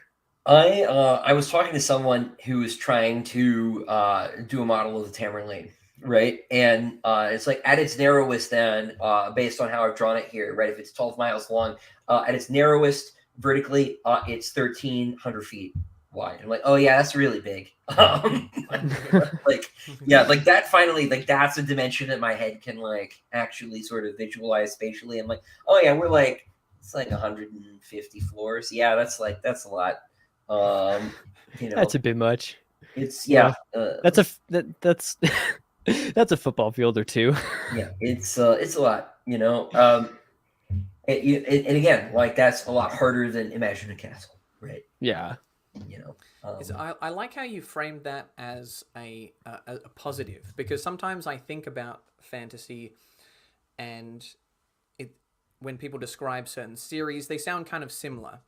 And to me, sort of the fun of sci-fi is so many different subgenres. I feel like I'm always going to different worlds or exploring different ideas. And to me, sounds more attractive, that I'm getting a more varied reading experience. But to a lot of people, that familiarity is a draw. It's a comfort. It's like I can hop into a new series and feel relatively at home, have quite a good understanding of the story that's being told, and being able to visually imagine what's being described, whereas that might not often be the case with sci-fi. So I like how you kind of flipped that, turned it into a positive. I mean, that is a good point. Because, yeah, sci-fi is... I think a lot of sci-fi readers generally, like if you have somebody like Jonathan who reads mostly sci-fi, tend to be a little bit more outgoing with their reading. They're open to, you know, just picking something up more or less on a whim, or, you know, as your patrons will, you know, recommend to you that you spin the wheel for. Versus, I think a lot of fantasy readers kind of like know what they like, and then they kind of maybe their taste changes and broadens over time as they experience more built around that familiarity versus jumping from one thing to the next, like what sci-fi offers. And then space opera just kind of has the best of both worlds, I guess. Kind of like falls in between. Has the familiarity of fantasy type stuff, but also having the excitement that sci-fi can have. At least that's my experience, not having experienced a whole lot of space opera. Yeah, that's a good point. I think space opera... I would say, I'm trying to think of sci-fi subgenres, and if you just say the name, which kind of has the characteristics that are the easiest to imagine, or which have the most similarities from series to series. And off the top of my head, probably space opera and cyberpunk are the ones that are coming to mind, where it's like, okay, you just say the genre and I'm already there. So that might be a draw of space opera to perhaps people that are newer to sci-fi, or maybe coming over from fantasy, because there's certain things that they're able to connect to rather quickly. well, they have a visual vocabulary already, too, Yes. right? Especially with like cyberpunk. So much of cyberpunk is actually not literature. Yeah, a lot of it is the visuals. Yeah, this is something I'm going to pick on next week. Like, I don't believe cyberpunk exists. I don't think it's a genre, and I don't think because like what it actually is an aesthetic. It's there's nothing that like really narratively unites any of these stories. Also, none of it is punk. None of it is punk at all. Henry Dorset Case starts working for the man halfway through a Neuromancer. All right, like he's not Reluctantly. Yeah, as Lon here says, Cyber Cop, yes, 100%. Ghost in the Shell is the best cyberpunk thing, and it is about the police. And also, obviously there's manga, right? But like it is not, prose literature. You beat me to it, Lon. You win this round. But yeah, it's Cyber Cop, 100%. But Liam's here reminding me that the short story Cyberpunk is punk. So there we go. Liam is on a level we can only aspire to. But yeah, like so much of it is visual, and it comes with this language, right? People can they can picture the street samurai and the implants and the neon signs and all of that stuff. And so a lot of the like basic heavy lifting for the imagination is done. Whereas if I just come in and say, imagine a culture GSV, you're like, I don't know what that is, bro. And I'm like, please let me explain. And I think that is what is where a lot of the difficulty to entry comes in for maybe people who are more used to reading fantasy. I think. I think people like that the aesthetic, having an aesthetic to latch onto. I saw a comment a while ago that said something like sci-fi writers or filmmakers, stop making everything purple and teal. Not everything in the future is going to be purple and teal. You don't need to make things purple and teal to represent the future. And I was like, this is the worst take I've ever read. Purple and teal is the best color combination. And when you put it on the screen, you're like, cyberpunk, I'm in, let's go, I'm there. Like, just it's such a bad take, I regret putting it out into the world again. All right? Purple and teal for life. Simply by retweeting this, I have made the world worse. Yeah. See, I related a little bit to being a very visual reader as well. I'm the kind of person, I sub-vocalize everything I read. I have to read it really slow because I'm kind of picturing it as I go along as if it's a movie in my head. I'm that kind of reader. That's why I take forever to read stuff. But that's part of why I think certain genres, whether you want to call them genres or not, there's an argument for that with like cyberpunk and with other stuff, is you do have that visual aspect. So readers know what they're thinking in their head when they're reading it versus a little bit more of the out there stuff, which can very quickly turn into, I don't even know what this is because I can't picture it. Like, what are these words? It's just gobbledygook in my brain. Whereas, certain realms of sci-fi, and I think space opera is kind of the same way, because I think everybody knows what Star Wars is. Even if everybody hasn't watched it, most people have. And so some people have an idea of what, sort of the broad basic tenets of what space opera is. And that also makes it a little bit easier to read because people can kind of imagine something, to at least get them started. Yeah, no, I think that's right. Because one of there's a set of questions that I get from readers that spike my blood pressure, and one of them is when people are like, "Do you have any pictures of X, Y, or Z?" I'm like, "No, no one has done any art of this yet. Art is expensive. I'm sorry. Please stop asking me and making me sad." You right? either need a lot of money to pay a very good artist to create a detailed representation of something that's very specific and elaborate, or you need to be like George R. R. Martin and have like just crowdsource 10 million fans, and of the 10 million fans, probably like 50 of them are like elite artists. Those are the only two ways to get like artwork made. It's like either you pay them to do it or they just want to do it because they love you. And it's a little bit harder to get into that latter category. Yeah, both are difficult, right? But this is like a whole other video that I want to make. I want to talk about what I call the Brandon Sanderson problem, which is that I think a lot of readers, like, because they come into reading through these big authors, right? The big authors are representative of what it is like to have a book, right? So people are like, "Oh, you must have like a whole wiki." And like, when is the trading card game coming out? And like, there isn't a trading card game. Like, that is not even on the horizon. Yeah. You know, Like that is 50 millennia from now, if that. right. I do not have a basement with 20-foot ceilings. I want one. That sounds awesome. But I do not have one. You know, Correct me if I'm wrong, but I don't think there's been any like major film or TV Sanderson adaptations yet. There I'm sure hasn't one will yet. come eventually, but that just kind of goes to show how hard it is and how long these things take. And especially if you are an author who wants to be heavily involved, which Sanderson does. But this, of course, gets us into the question: when is the Sun Eater anime, Christopher? man, I want that. As somebody who doesn't watch anime, where is Mamoru Oshii when I need him? You know, man, that would be the dream. Forget live action. I want cartoons. Which is the opposite, I think, actually, what Brandon Sanderson said. He'd be like, the audience for cartoons is so much smaller. That's fine. I want, like, you know, I want a smaller, cooler audience. You know, you want to pull a Cyberpunk Edge Runners type of show. Oh, that'd be cool. That'd be cool. I heard that show correctly has machines making people crazy, which is it does. It does. Good, because that what else would it possibly do? So, I mean, it's the only thematic exploration that Cyberpunk has in this day and age, especially with that game and for IP. So, I have a friend who, when he started reading Sun Eater, it was like, oh, it'd be so cool to have like a robot arm, bro. And then like by book 3, he's like, changed my mind about the robot arm. You've convinced me I was wrong. I'm like, good. Don't you know, don't do it. Don't do it, Nick, if you're here.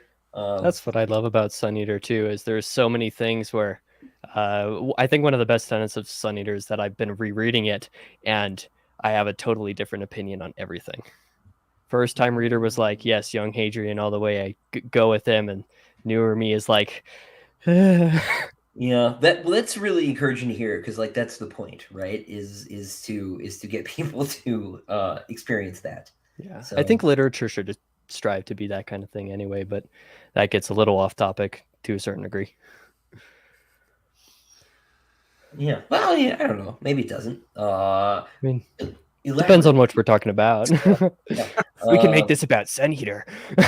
We could. No. Yes, I will go get the giant poster of my face, and we can all sing songs to my glory. No. But that's next week. I'm gonna make Liam do it. But no. We have lost the plot though. Sorry about that, guys. There's no moderator. Actually, it's not me. I don't moderate anything. We tried to... Hyperion's a space opera. Yes, Hyperion. I mean that it is. Speaking of smooth transitions, Hyperion. And I was just thinking about it because people wanted a Hyperion adaptation for 30 years, and I don't know if we'll ever get one. Every 5 years, you'll see an article, Bradley Cooper's got the rights to it, and it's like, look, I want to see it as much as the next guy, but it's such a hard thing to adapt. So here's something that I'm kind of conflicted on. In a way, I think that space opera as a sci-fi subgenre does lend itself to adaptation because it's often more plot and character focused than some of the big ideas, big concept sci-fi, which might be a little bit harder to convey on screen. But because it's so grand, because it's so epic, often told over a multi-book series, it's hard to do a book like Hyperion justice in one film. I think that maybe it could... I mean, I'd watch it. I'd still be excited for it, but I think it would be hard to do. I think the first book especially would lend itself to a television adaptation. You have an episode for each of the Pilgrim stories.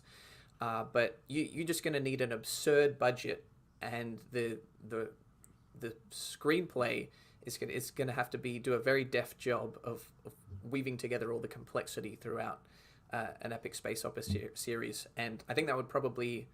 I mean, Hyperion's on the ambitious end, but I think that's probably an issue that many space opera adaptations could potentially run into.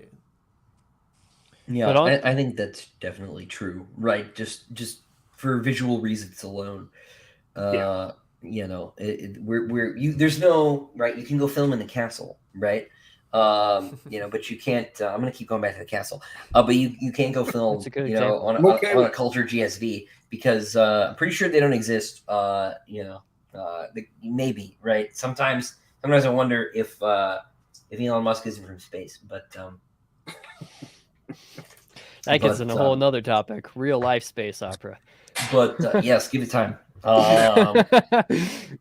Well, just to a point about that Jonathan was talking about the difficulty of adaptations being made. Now, Silo isn't necessarily a space opera, but it falls in the realm of science fiction. But that was attached to Ridley Scott years ago, and was it? I never knew that.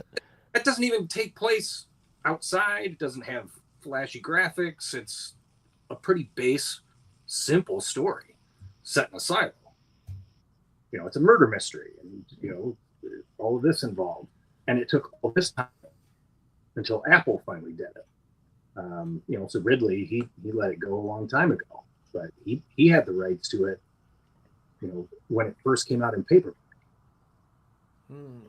Yeah.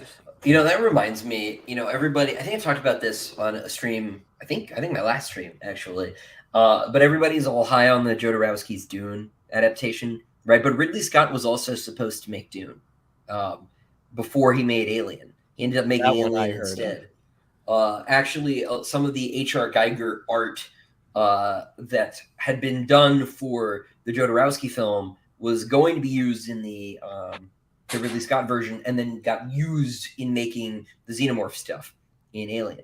So there's a little bit of that DNA there. But there's so many of these stories, right? Bradley Cooper and Hyperion, right? They just sit on these things forever and ever and ever. I remembered Foundation was supposed to be happening for ages and ages. It finally is. And it's okay. Weirdly, the stuff I like the most about the show is not from the books. And the Emperor stuff is really good. But that's a complete invention of, what's his name? The guy who wrote Dark Knight, Goyer. It's not, that's not Asimov at all.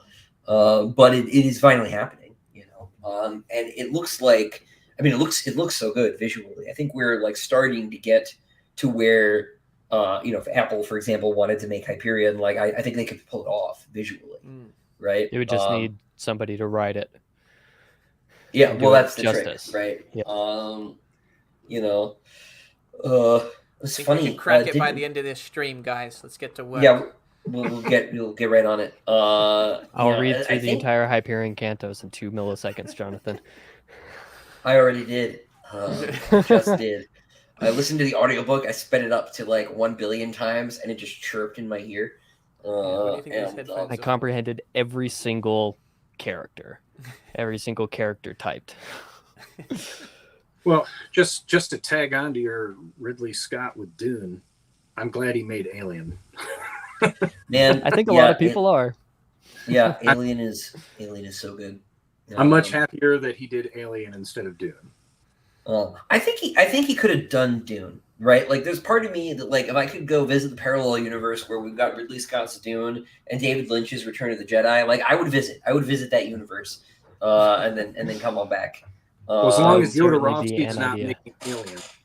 As long as Jodorowsky doesn't make anything, it would be my strong preference. He can hang out with Mobius and make graphic novels. That sounds cool, but I think it's fine. But Jodorowsky's Dune just sounds so cursed in a billion ways.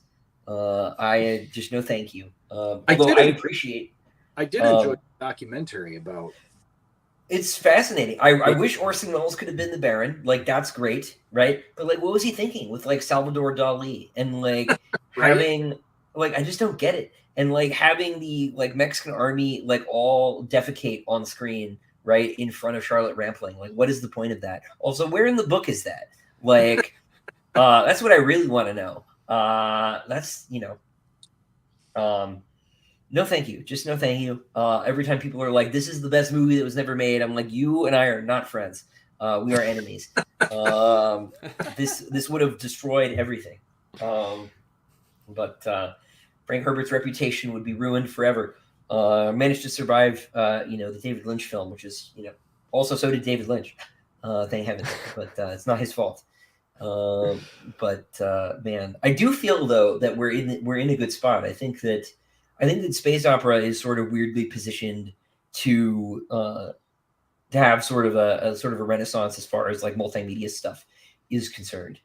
I think that we have Foundation right now. The Dune movies are doing better than I thought they would do. I didn't really think we would get the second film, to be honest.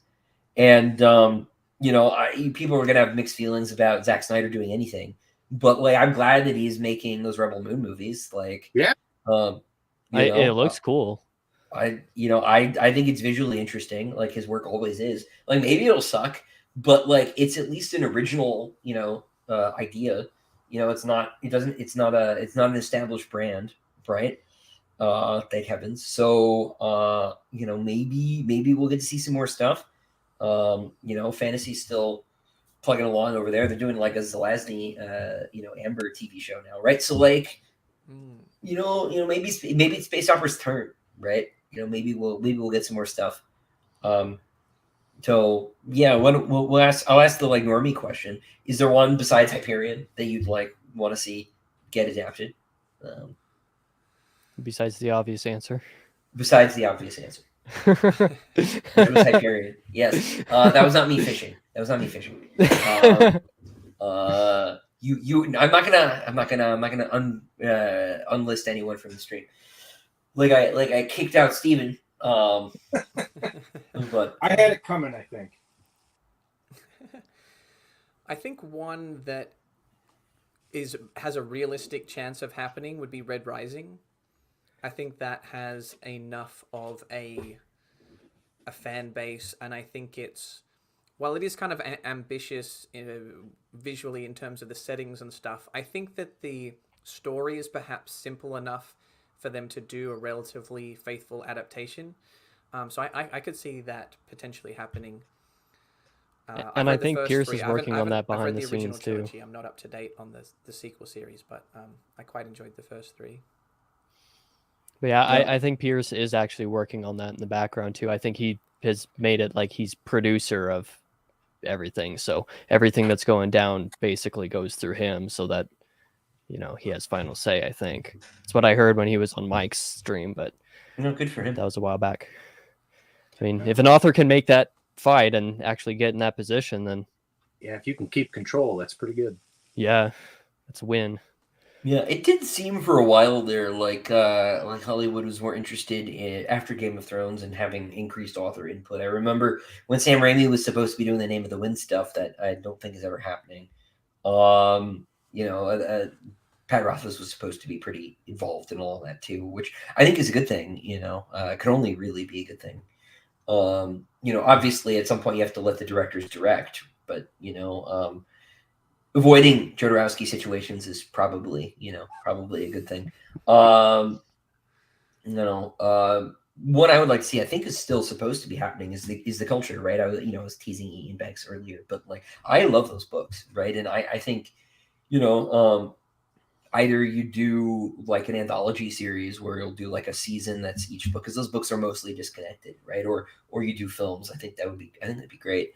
And we can finally imagine a GSV, and people will know. So I think that'd be cool. Do you that think is background to an hour ago. Increases or decreases the market potential? The fact that they are somewhat standalone, because the advantage of having a series is that you can get more and more invested in the characters. People can kind of catch up over time, and so it's like, when we get to the fifth film, it's going to resolve this that we're building up to for years, which generates hypes and box office and yada yada yada. But then the flip side of that is like, oh well, this actually sounds pretty interesting, but I wasn't really interested in the first couple, and I'm not going to go back and rewatch the first four so I can watch this one. Whereas the Culture wouldn't have that problem. Like you could just jump in and out at any point. Do you think that broadens it, or do you think that reduces its potential? I think it would depend on how you build it, right? I think if you build it as an anthology series, I think people would go for it. I think if you didn't, people would get irritated. Then we'll get to season 2 and they're like, "Where's the shape changer guy from the last season? Where are the Itorans? What happened to the war?" Right? Yeah. Why are we playing games I don't want to watch a season about space chess. This is Yu-Gi-Oh. What's going on? Player games is amazing. I think it's super fun, but I do wonder if people might be confused. So I think you have to kind of open with it. And I think there's enough precedent with like anthology shows that you can make it work, right? If you're like, this is the like goofy Star Wars version of American Horror Story, I think people would like. That'd be great marketing, actually. Kind of go with it, yeah. And I think it also depends on if you're going for the mass potential or the mass appeal, because I think when you go on the more, standalone side of things, if you were trying to adapt that, it would be more the mass appeal, and you would have, more people over time, broadly interested in one aspect or another, versus, sort of the thing that like Game of Thrones did over time, where the reason it got so successful was because after a few seasons, everybody was watching it and everybody was discussing it every single week. And I think with something like that, you just have to find the right balance for introducing new people to it, but also, giving the longtime watchers something fun and interesting to dig into. Yeah, and I think one of the issues we run into is going to be, depending on where you build that series, is finding a studio that's willing to stick with it long enough to get you to book 5. That especially, yeah. Look at Netflix. They cancel a series like 2 days after the first episode comes out. They don't care. It's like, doesn't care how popular it is. We're going to cancel it anyway. And then when you're looking at movies, you're looking at, diminishing returns that could end up ruining your movie anthology as well. So, I mean, a good case in point for that would be like the Narnia series. First movie came out, did great. Everybody was really happy with it. Second movie came out, not really as good as they had hoped. Third one came out, kind of tanked, and so they just stopped making the rest of it. And, now they're going to try to do it again with Netflix. But again, are they going to be in it for the long haul so that people who are fans, are they going to get to see the events of the last battle finally put on a screen, because nobody's ever gotten that far to do it? Or is it going to get canceled after book 2, book 3? Right. Yeah, that's a trick. Although I'm so apprehensive about Netflix attempting Narnia. That's like vegans opening a hamburger joint. Like, it's just I don't know that they have it in them. Yeah, I kind of feel the same way, especially since, I'm the weird person that actually really likes all 3 of the Narnia movies, but I also grew up on them. The first one's the best one, obviously, but I grew up on all 3, so I have a soft spot for all of them. But, I don't want to see anything other than what the Lion, the Witch, and the Wardrobe movie was. Like, that was just a perfect movie. So I'm like, do I even want to consider watching Netflix? But that's also part of the reason some of that stuff gets canceled too. Yeah. So here's a space opera book question. Epiphany asks, best Star Wars books. Anyone got any Star Wars book opinions? The only Star Wars book that I actually have a couple Star Wars books that I've read in full. This one's a very, very short one. It's 200 pages. It's like a scholastic middle grade book, but it's called The Wrath of Darth Maul, which was canon at one point in time, before Disney bought everything. But it just goes through, like a sort of brief history of Darth Maul's life, like all the way up to and then through Phantom Menace. And I love it because Darth Maul is my favorite Sith, quite frankly. So that's one that I'll recommend. It's 200 pages. Most people could read it in one afternoon. If you can find it, I say read it. Interesting. I haven't read any Star Wars books. I have a bit of a tough time reconciling IP in different genres. Like the idea of reading books based on a video game universe or a film universe, for some reason I'm not completely against it. It's just not something that I'm drawn to. I kind of, for some reason, they're different compartments of my brain.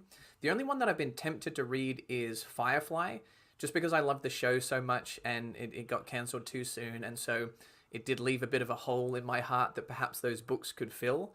But in terms of other works that are somewhat complete, yeah, I guess I have trouble reconciling that concept. So you're saying you don't want to read 30-something odd Halo books? Nope. Well, now Liam is upset. I read the first like 3 Halo books. Contact Harvest I rather liked. That was a long time ago. But Star Wars books, I said before, my favorite Star Wars book is the novelization of Episode 3.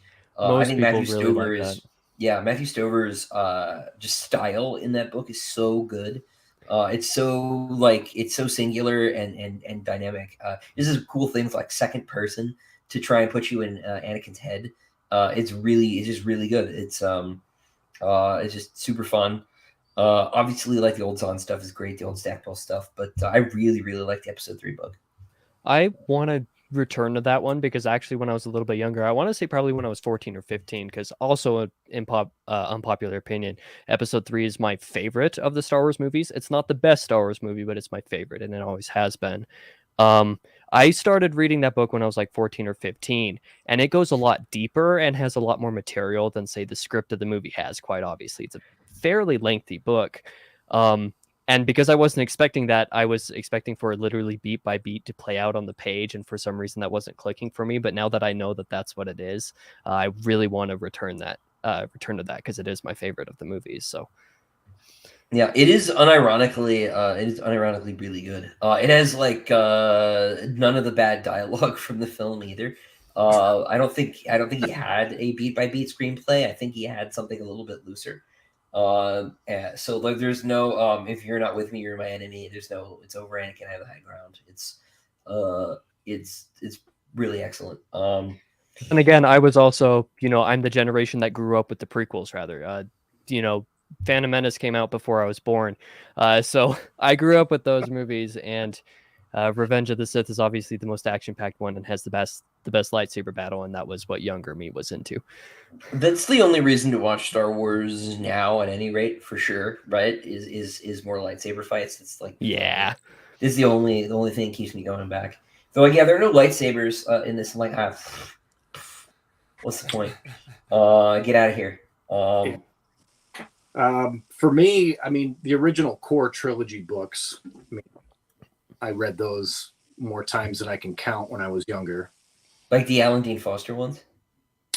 Yeah, well, the first one, which I think was ghost written. Yeah. For Lucas. But then the Thrawn trilogy that came out years later, which was like the first continuation of the Star Wars universe. Everybody ate that up. I really enjoyed those. But I really do enjoy the 3 prequel novels for the films. The ones that 1, 2, and 3. They're all really good. Yeah, well, I mean, come on, you got Terry Brooks and Bob Thor doing the other 2. And one of the things I really liked about the Episode 1 book that disappointed me for the movie is that element toward the end where Yoda, as things are starting to go bad, is visited by Qui-Gon's ghost. And that's how Yoda learns about the whole Force ghost thing. And none of that is in the movie. Like, I so wanted to see that part on the screen to explain, this is how you can do this. This is how you can live beyond death within the Force. That would actually be cool. And they didn't do it. I was so disappointed. They've persistently dropped this thread, so they sort of like hint at it, in like the loosest, most peripheral way in the Obi-Wan show they did, which was terrible. So that they can have a Liam Neeson cameo in the last 10 seconds. And like, it just should have been part of the plot. And the fact that they didn't, make it more explicit is a huge weakness in the way that it's implemented. But like, surprise.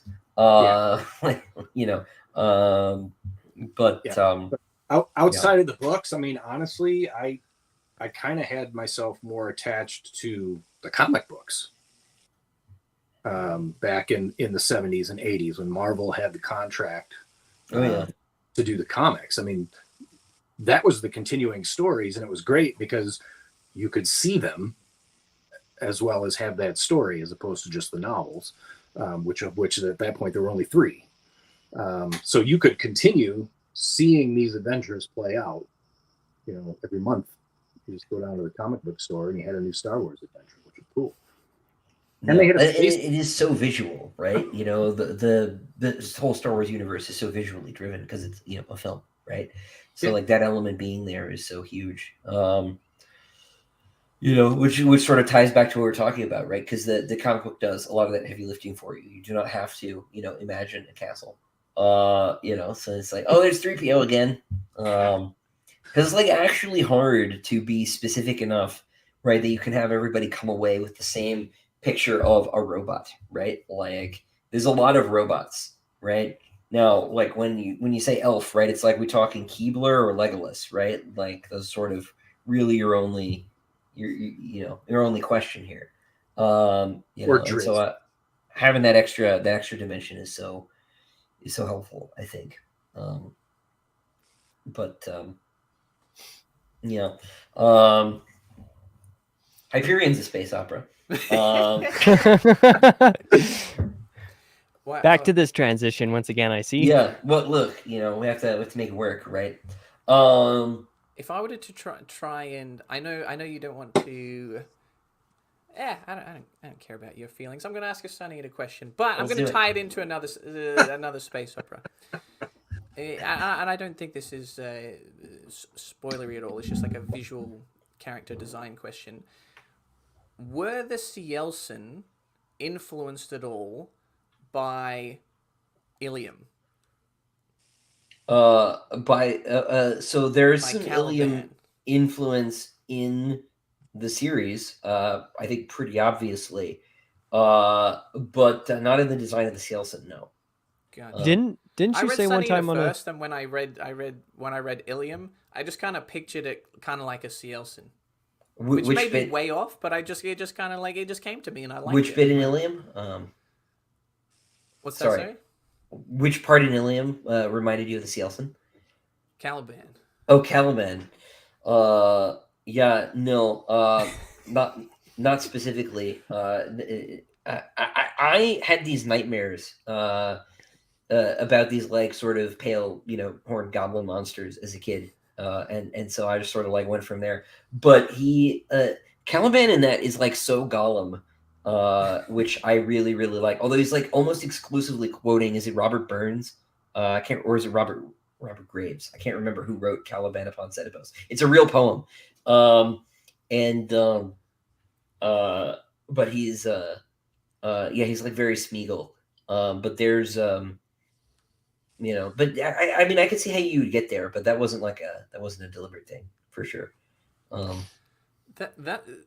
That duology is an example of space opera. So I like it when space operas put the opera in the space. You know, they just really go for it. It's like, amen, brother. We're back to the hitting very high beginning of the notes, stream. All right, the song might not come together, right? The melody might not end on a note that resonates, but we're gonna try and break the glass.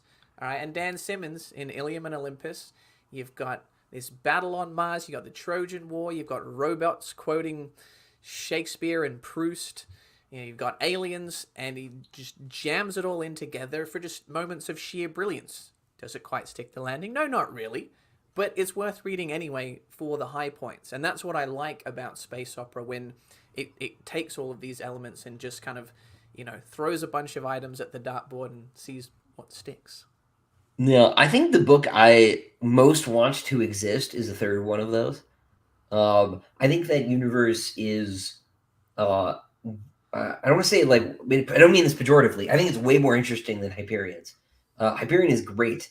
I think that universe is for me, right? Like all the Greek stuff is real. All the Shakespeare stuff is real. There are parallel universes. It's like Heinlein's Number of the Beast, right? Where all the like fictional universes are real, right? But like they're the fictional universes and the mythology is like I want to know about, right? Like they go into a Percy Shelley poem universe, right, and confront these they confront the hours, right, from Prometheus Unbound in hell, basically. Like that's for me. Like he's a classical literature geek, right, and that shows in all of his science fiction writing, certainly. So like man, those books are just so cool.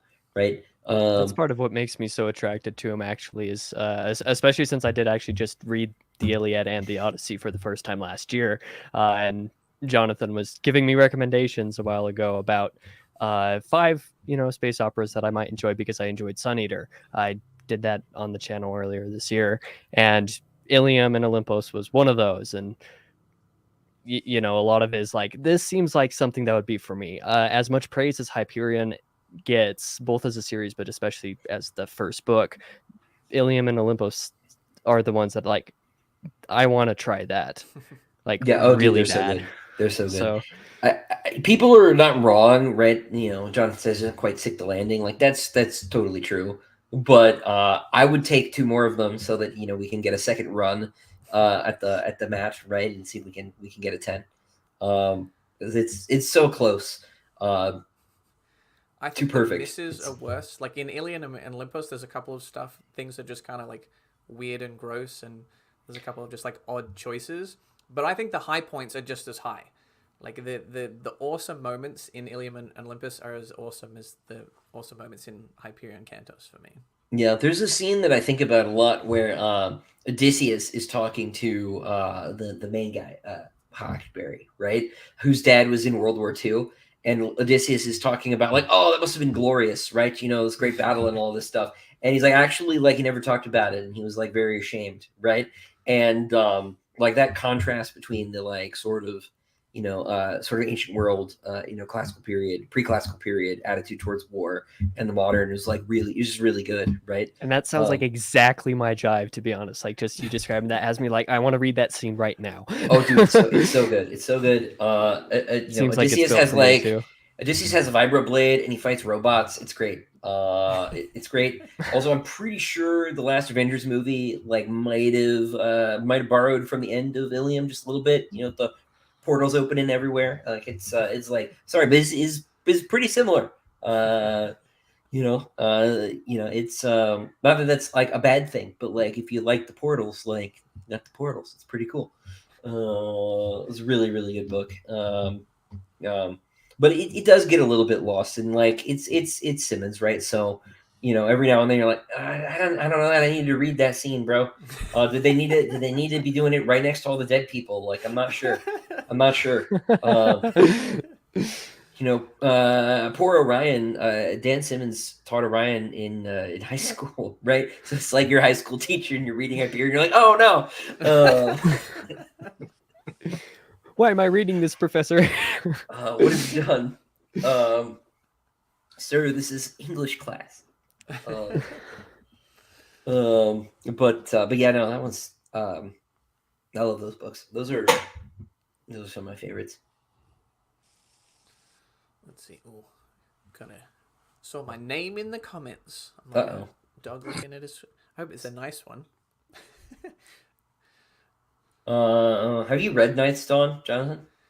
No, I have read Pandora's Star and Judas Unchained, but I have not read the Night's Dawn trilogy. Start with the Reality Dysfunction. That's the one, yeah. Trilogy. I read about half of Reality Dysfunction, and I just couldn't like get it to click for me. I think the thing for me was I was like such an Ian Banks fan from like the age of 13 to like, well, now, but like really like as a teenager, I was like, oh, culture's great, and everybody's like, this is like that, and it's really not. Hamilton is like a very different writer, actually, but they're like part of the same wave, right? There's like, talking about like the history of space opera, there was that like last wave of like new space opera guys in they're all British from like the 90s, right? It's Banks and Hamilton and like Reynolds is sort of like, I think the youngest of that bunch, right? But there's like this whole there's a whole wave there, and then like earlier than that there was like the new space opera in the 80s, right? Which was like Bujold and CJ Cherry did some writing in that too during that period. Elizabeth Moon, a lot of women writers in that period. Some really, really good stuff. And McCaffrey was writing space opera in the 80s. There's a lot of stuff that like I used to like help republish when I was working at Bain. We were doing reprints of a lot of that stuff. Yeah, I see why those authors get compared, because they are writing space opera. They're from a similar time period. A lot of them were British. But of course, I don't know, every author's going to have a unique voice. Hamilton is distinct, though, in that he writes these massive chunkers. And even me that reads a lot of sci-fi, reads a lot of space opera, it took like 300 pages into Pandora's Star, for things to start to click into place. I mean, that's like 1.5 Clark books, before I'm even really making sense of like where he's going with it. And so some people love that, right? They're like, oh, I just want to dive into a world, just really like immerse myself in that. And when it's executed well, I think the payoffs are higher. But, that's going to turn a lot of people off. If it's like, the first 100 pages are a grind, a lot of people are just going to stop. Yeah, no, I think that's true. I also think to make this about Sonya for a minute, right? I often think that I have like not written the books that I like want to read. They tell you that's what you're supposed to do. But I found as I get older, I'm I'm in the same boat where I'm like I would much rather read the 300-page book than the 1,000-page book, right? But at this point, I'm doomed. Like there's an expectation set up. I don't know that I know how to write a 300-page book. I gotta be honest with you. But like he maybe did it with Lorien, so who knows? Right. Step one, you just have to do it thinking of it as a novella. Yes, it'll be fine, man. That's not funny, right? There's an author we worked with at Bain who was supposed to write a short story to tie into another writer's universe, and this man turned in 2 novels. And we're like, that was not the mandate, but sure, we will print them. Right? Like you were supposed to write 1 short story, sir. But that is not how it went. And I'm worrying I'm developing that particular itis. That would not be a good condition to have. So that is a fear. But I like. It's not that I don't like long books. I do if they're really long. I want to like get in them and stay. Right. I don't want it to take like 100 years to get into them. And then like, oh, finally 500 pages. Like this is really getting good. Like those are not the books. Those are not the books that I like. But Christopher, you sound like a good person to be on a group project with. Get the assignment. You're like, you know what? You guys told me to just do the first couple of slides of the PowerPoint, but I went ahead and did the whole thing. Yeah, Christopher. You're not wrong though. That is usually how it happens. Like, oh wow, no one else in this group is doing anything. That's great. All right, my grade is so secure. PTSD. Thank you, Jonathan. Yeah. You feel it too. Yeah. No, I actually at the start of the assignment, you got to figure out like, is that going to be me? Like, if you guys are going to do the work, that's great. But if you're not, I need to know now, so I can get started on it. What's funny about that is that I actually have a very particular writing voice when I'm doing, sort of academic style writing, for school or whatnot. There were a couple school projects that I actually ended up doing near the end of high school where the teacher docked the grades of the other people in my group because they could tell by my voice that I did it all and asked me about it. And I was like, I didn't get anything from these people, and showed them receipts. So yeah, it's kind of a problem. Yeah, no. School is a percentage. You had to write down the percentage contribution that you thought each person gave, and if like somebody's number was below a certain threshold, they got a 0. But I'm no snitch. Out of the class. Just wrote 25 for everybody.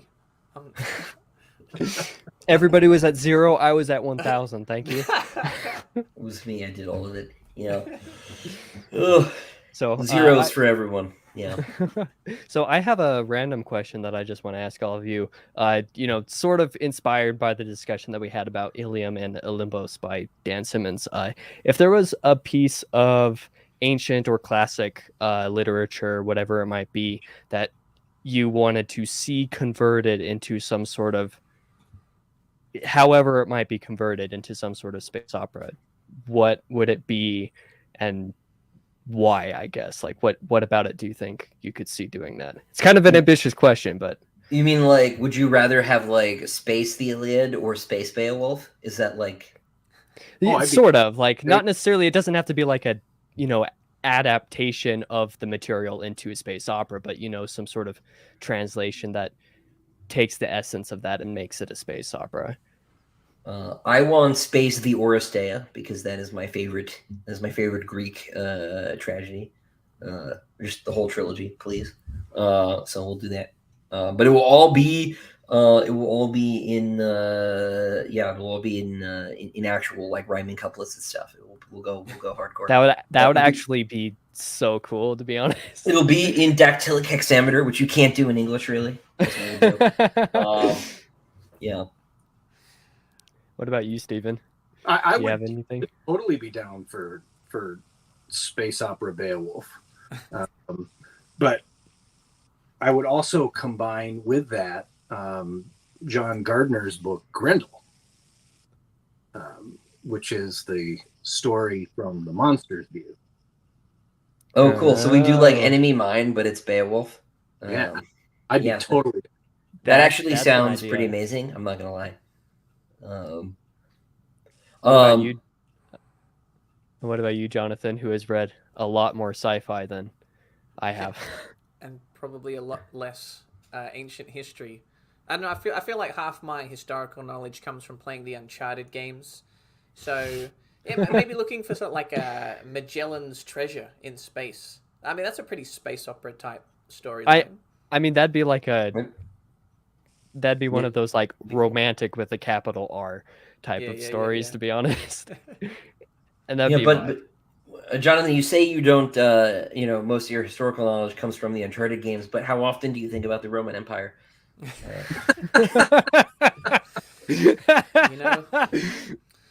Been thinking about it less and less when I think I should be thinking about it more and more. This is what reading sci-fi has done to you. Yeah. It has melted the most important part of your brain that contemplates the Roman Empire multiple times a week. Yeah, man. The thing about that meme that like most upset me is apparently it's so widespread that it's not. I'm not as weird as I thought I was. That's my gut theory is that people like the idea of that meme. They like the idea of that applying to them and other people more than like they're actually thinking about the Roman Empire. I think you're pretty safe there, Christopher. Yeah, that's probably true. I have a helmet after all. It's probably not true of right. Not true of most people. Well, to answer my own question real quick, since I asked you three, excuse the voice crack. I apologize. It's been 2 hours of the stream. I think, and this would be kind of interesting to try to adapt in some sense, but I think the Divine Comedy, Dante, trying to translate into some sort of space opera sci-fi setting would be a really interesting decision. Now hear me out, Casey. Space opera, but in the Ptolemaic universe.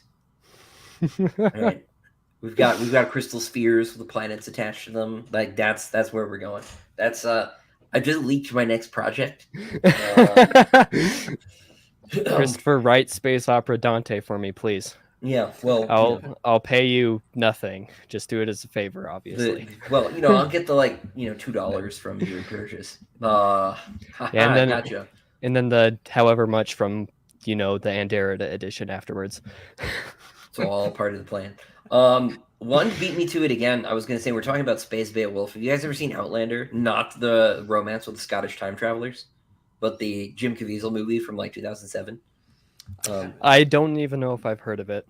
Okay, yeah, no, it's just London Me, but it's literally space opera Beowulf, where the Grendel monster is a space alien, and Beowulf is the space marine from Battlestar Galactica land, basically, that is accidentally dropped him in 8th century Norway. It's great. And by great, I mean, it's okay, but it's pretty cool that it exists.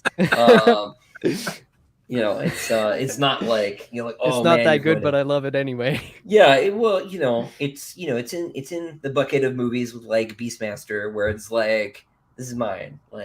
It's terrible and also amazing at the same time. Yeah, no, it's pretty great. I love the passionate pitch for a 3-star movie.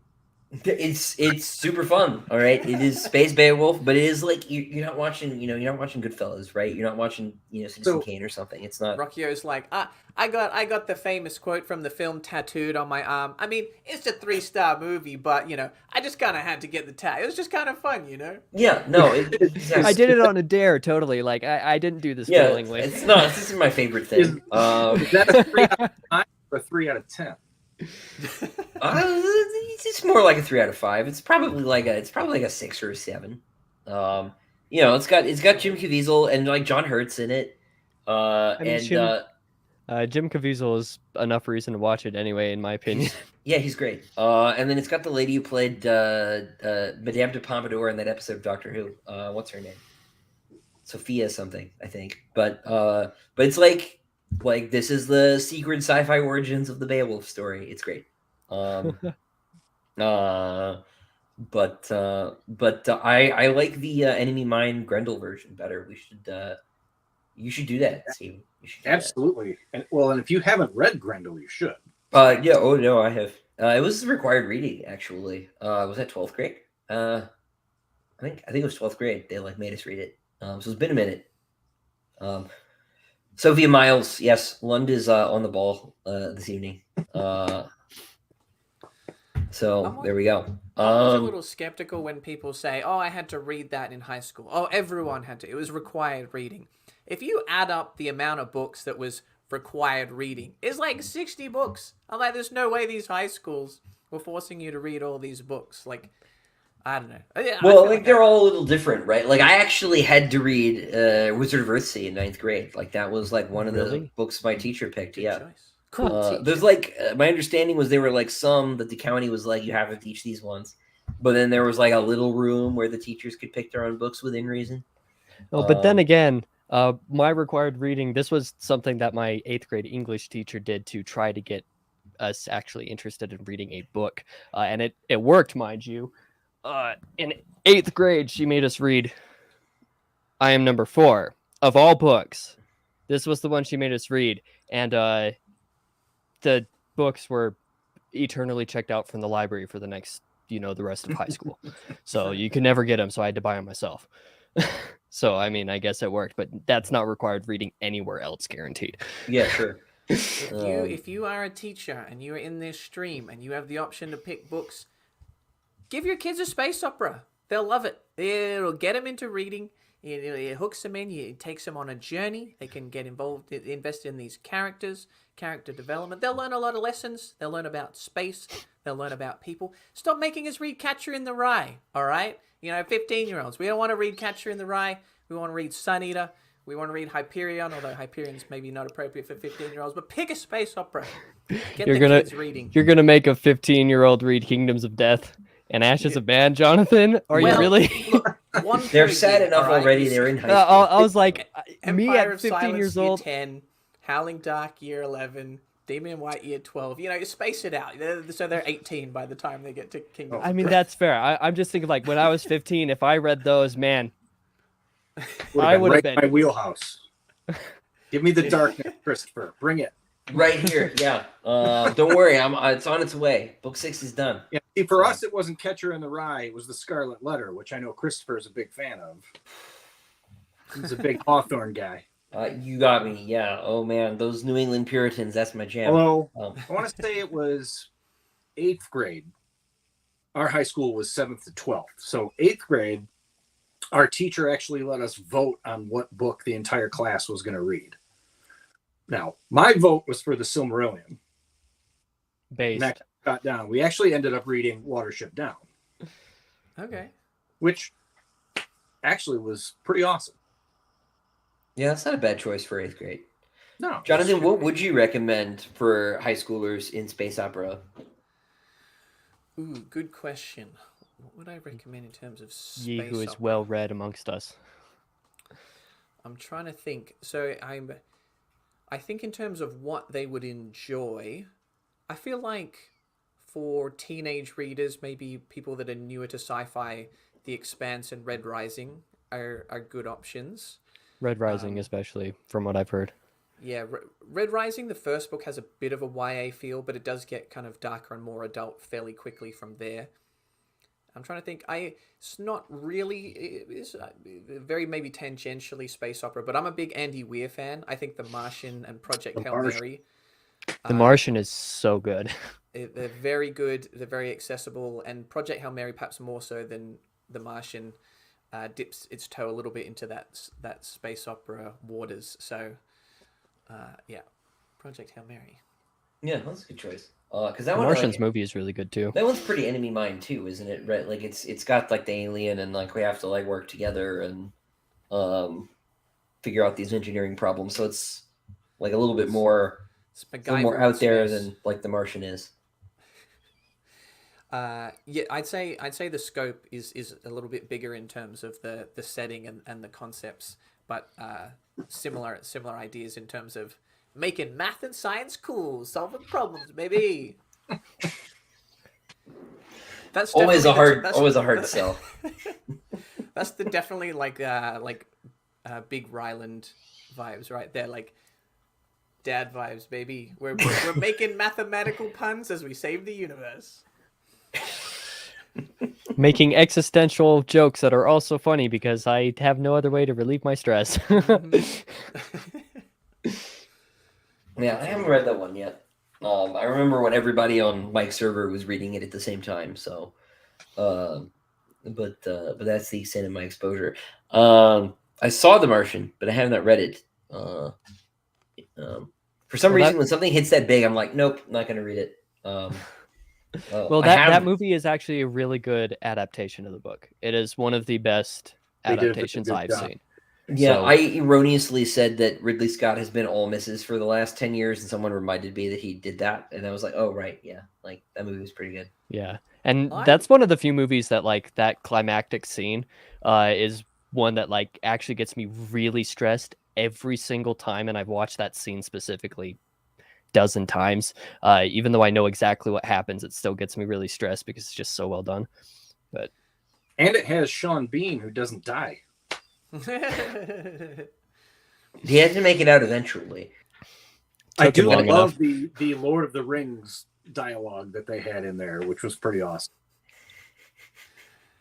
I liked The Martian, but it didn't have my favorites, the film, but it didn't have my favorite scene from the book. And this is how you know I'm a sci-fi reader, and like the studio should probably not have listened to me if they were making it.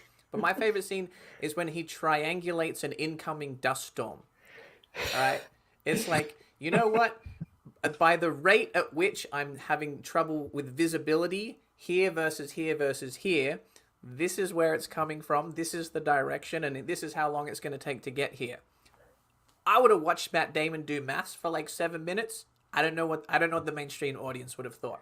But that was like the most edge of my seat I've been while reading a book. I was just doing crunching numbers. That is the most Jonathan thing I've ever heard in my life. And I've watched nearly all of your videos. It was a good scene. I defy anyone that's read The Martian to say that wasn't a good scene. It is a very good scene, but that's the first I've ever heard of anyone saying it's a favorite. It's on the DVD. It's in the deleted scenes. Yeah. It is one of the most memorable scenes, though. I remember freshman year PE getting hurt, and so I had a doctor's note, and I couldn't participate for like a week, and I was reading The Martian that week for the second time, and I remember sitting on the football field while everybody else was playing flag football, and that scene was the one I was reading. So I guess it worked for me, too. I like how you're like, hey, Jonathan, that's a pretty nerdy take on that book.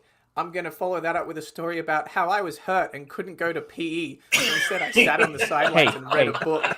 Honestly. Set the pot to the kettle. Honestly, you're right. But to be fair, I was hurt every single day in PE. So I wore out my ability to take ibuprofen because of it. Oh, no. Got him.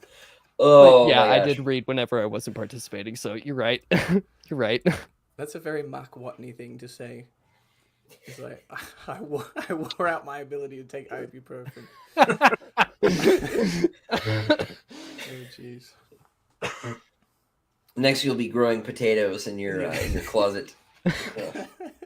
With nondescript human feces as fertilizer. For what reason, I'm not going to specify. Life finds a way. This is actually my... That's not space opera. That's not space opera. Wait a minute. Yeah, well, you know, we've been all over the map here in the second half. Is there a space opera book that you think people have not read that they should read? Dune. That's sort of like Dune. Well, you have, yeah. That's my thing for you specifically, Stephen. Right? We're at Barnes and Noble for 13 years. You haven't read Dune, and you're a science fiction fantasy person. What's wrong with you? I'm guilty as charged. It's time for you to get the boot. No, you're not. Again, you put it again. Have you ever kicked someone off twice? No, I never. Well, that wasn't really. You were really kicked off.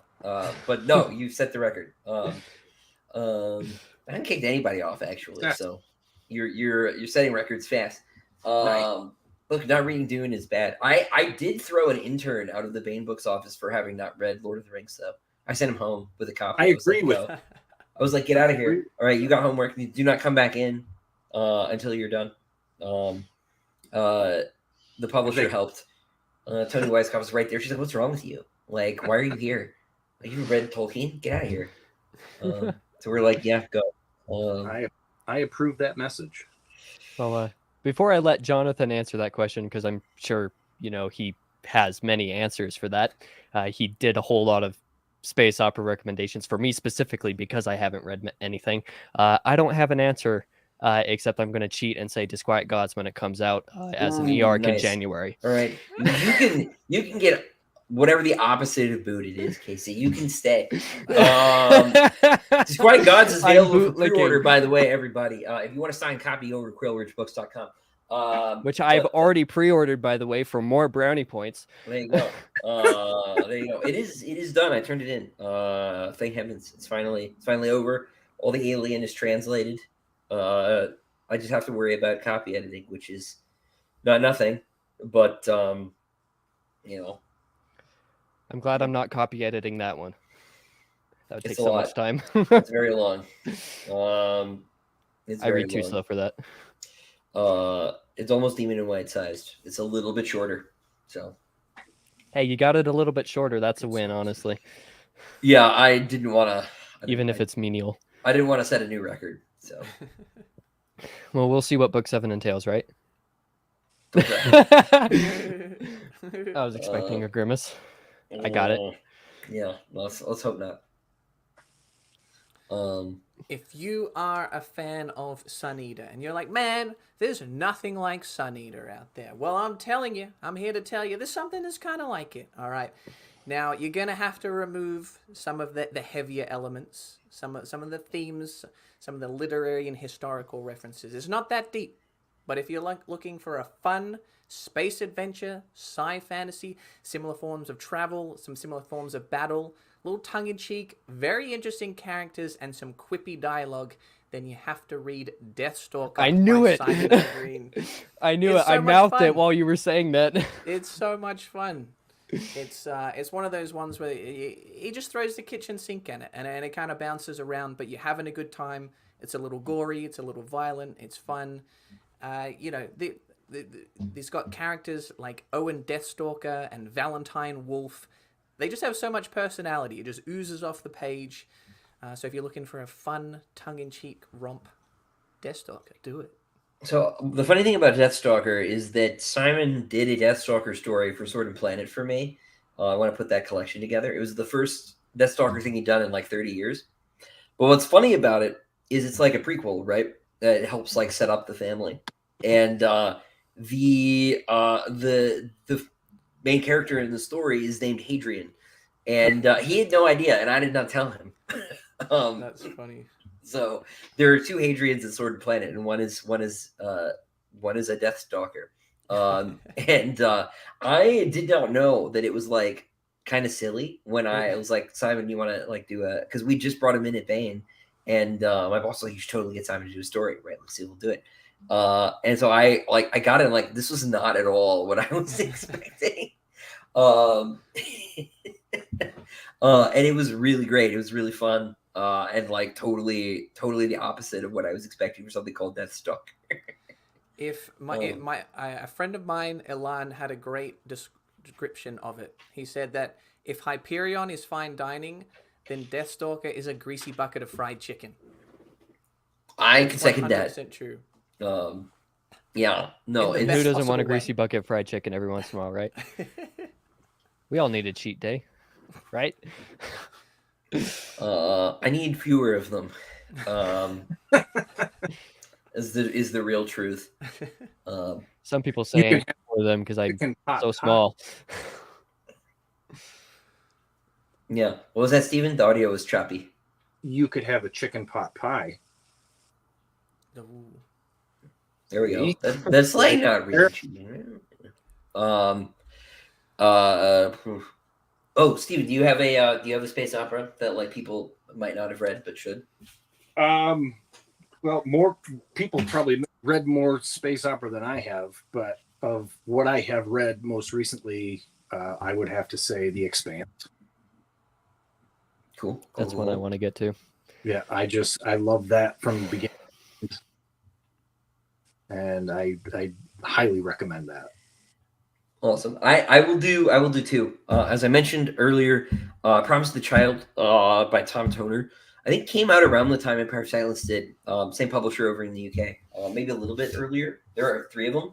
I think the series it's the Amaranthine Spiral or Amaranthine Spectrum, but Tom's a really interesting guy.